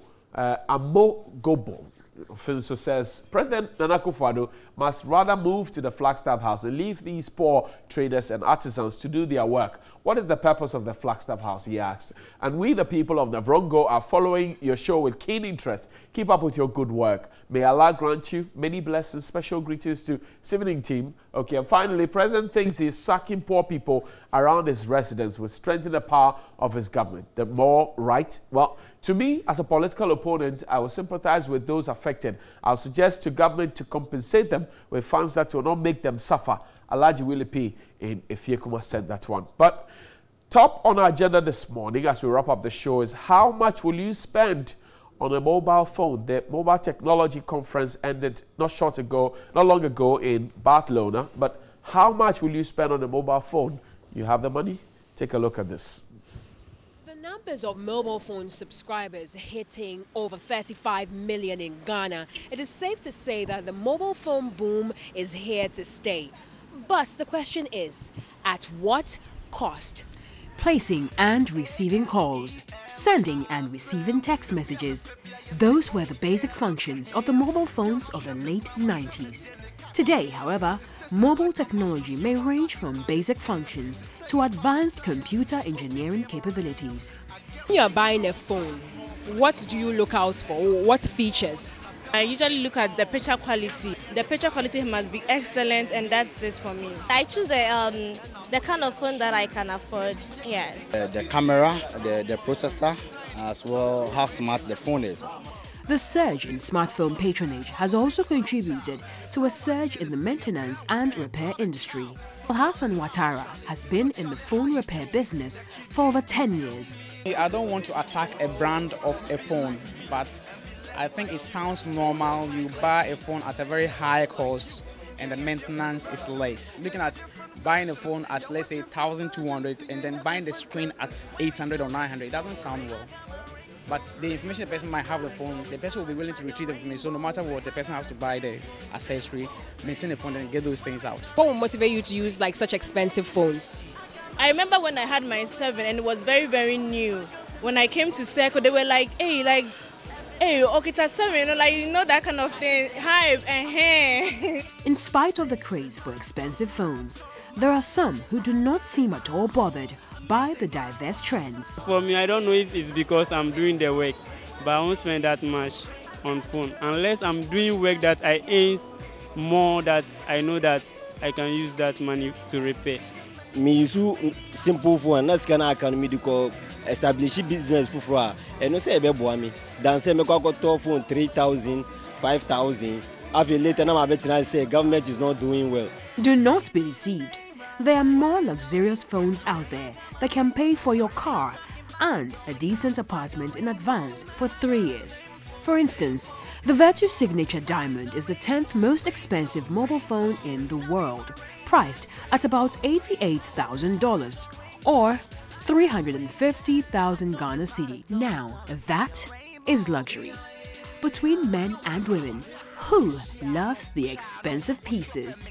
I will say women, especially when maybe their boyfriend buy them a phone, they will want to show off. Yes, more phones, wow, yeah, you hear phones.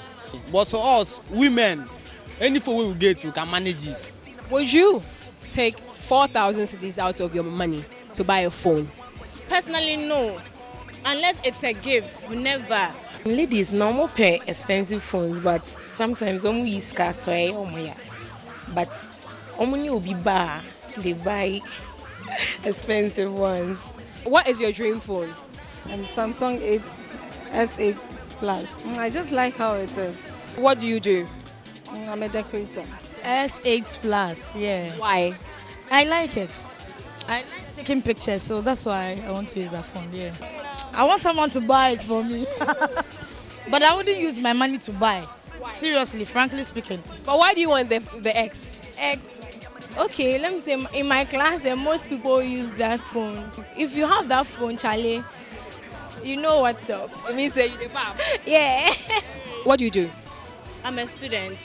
If you, for instance, were buying a phone for yourself, how much would you spend? My limit should be like 1,000 series. I wouldn't look out for the picture quality this time around because it's my own money.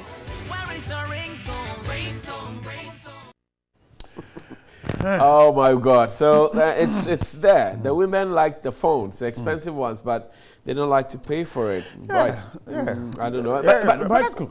Why is it that you go to the banking halls on Fridays and you find grown-up men, big men withdrawing huge amount of cash, and then on Monday morning by 10, 11, when you go to the banking hall, you find a lot of young ladies depositing cash. I don't know what the link is. What kind of transaction happens during the weekend? Johnny the Hughes. Yeah, no, I'm asking. You know. How would I know this? I don't know. I'm asking. But you have lived longer than me, so. I see. I don't know. I'm just asking. Well, maybe there's a link. When money is withdrawn, it gets somewhere, and then it goes back to the There's bank. a certain transaction. Yeah, yes. So in the end, the money stays with the bank. Exactly. But it just changes. And the banks are happy. Okay. Yeah, they're happy. Okay. They get the money So back. Friday there's withdrawal, And, Monday there's deposit, and you know it's all good. Anyway. I see. But check out your phones. I don't know, man. I know that the women like expensive phones. Yes, but I prefer to use a small phone and buy quite an expensive phone for a woman. That's it. Yes. Okay. Yeah. Well, I and they know. I mean, they can attest. I buy it for them. Oh, you've been buying? Yeah. Oh, I see. Congratulations. Yeah. Congratulations. I'm contributing to development. The development. You know the phones now. There is whatever you want on the phone. There's a library on the phone. Yeah. And so when you buy a yam for her, she can't access it. She can't access. If she's a student. So you need to buy a smartphone so that she can access it. So that she can use it. Yes. But why is it that when women want to take pictures, I mean young girls, they puke at their lips? Why do they do that? They say, it's Monday morning blues. Why do they do that? I don't know. All right. Anyway, guys, we're going to leave you. Tuesday, we'll be back again. This is going to be a full bouquet. Amas had to leave to go and attend to some, issues at the Achimota Hospital. You know, Dr. Ejuma Edek. But Johnny, let me quickly draw it. I'm hoping that somebody gets to go and check this. And do you remember the spot on the Avino, which used to be a very bad road from the ECG? Okay. That road that was asphalted. Yes. It used to be a terrible road. Exactly. Everyone had spoken about it for almost 20 years. Yeah. Eventually, it got asphalted. Right. But there's something happening there. It's I think that portions of the asphalted road was not properly done. I've seen it climbing up towards the latex foam. Great. Right. And so the asphalt has gone off, and the hole is developing. It is growing bigger and bigger every day. Yesterday, I saw a young man trying to patch up. We're only begging the highway people, please. This one you can do it. It's just a small. It's not about maybe just about the size of the room. Yes, the size of the room. So just cut the asphalt and replace it so that it doesn't go. So that it doesn't deteriorate. Yeah, and while you're at it, I'm sure you can fix the Dakuman Junction Road as well. It's in a mess. It's in a big mess, and it's making people do unapproved U-turns and people driving opposite direction. It's not good. I mean, this is not good at all. So we'll see you tomorrow. And if your money was withdrawn on Friday, know that somebody will be paying now. It will go back to the bank, but it might not get into your account. Have a nice day.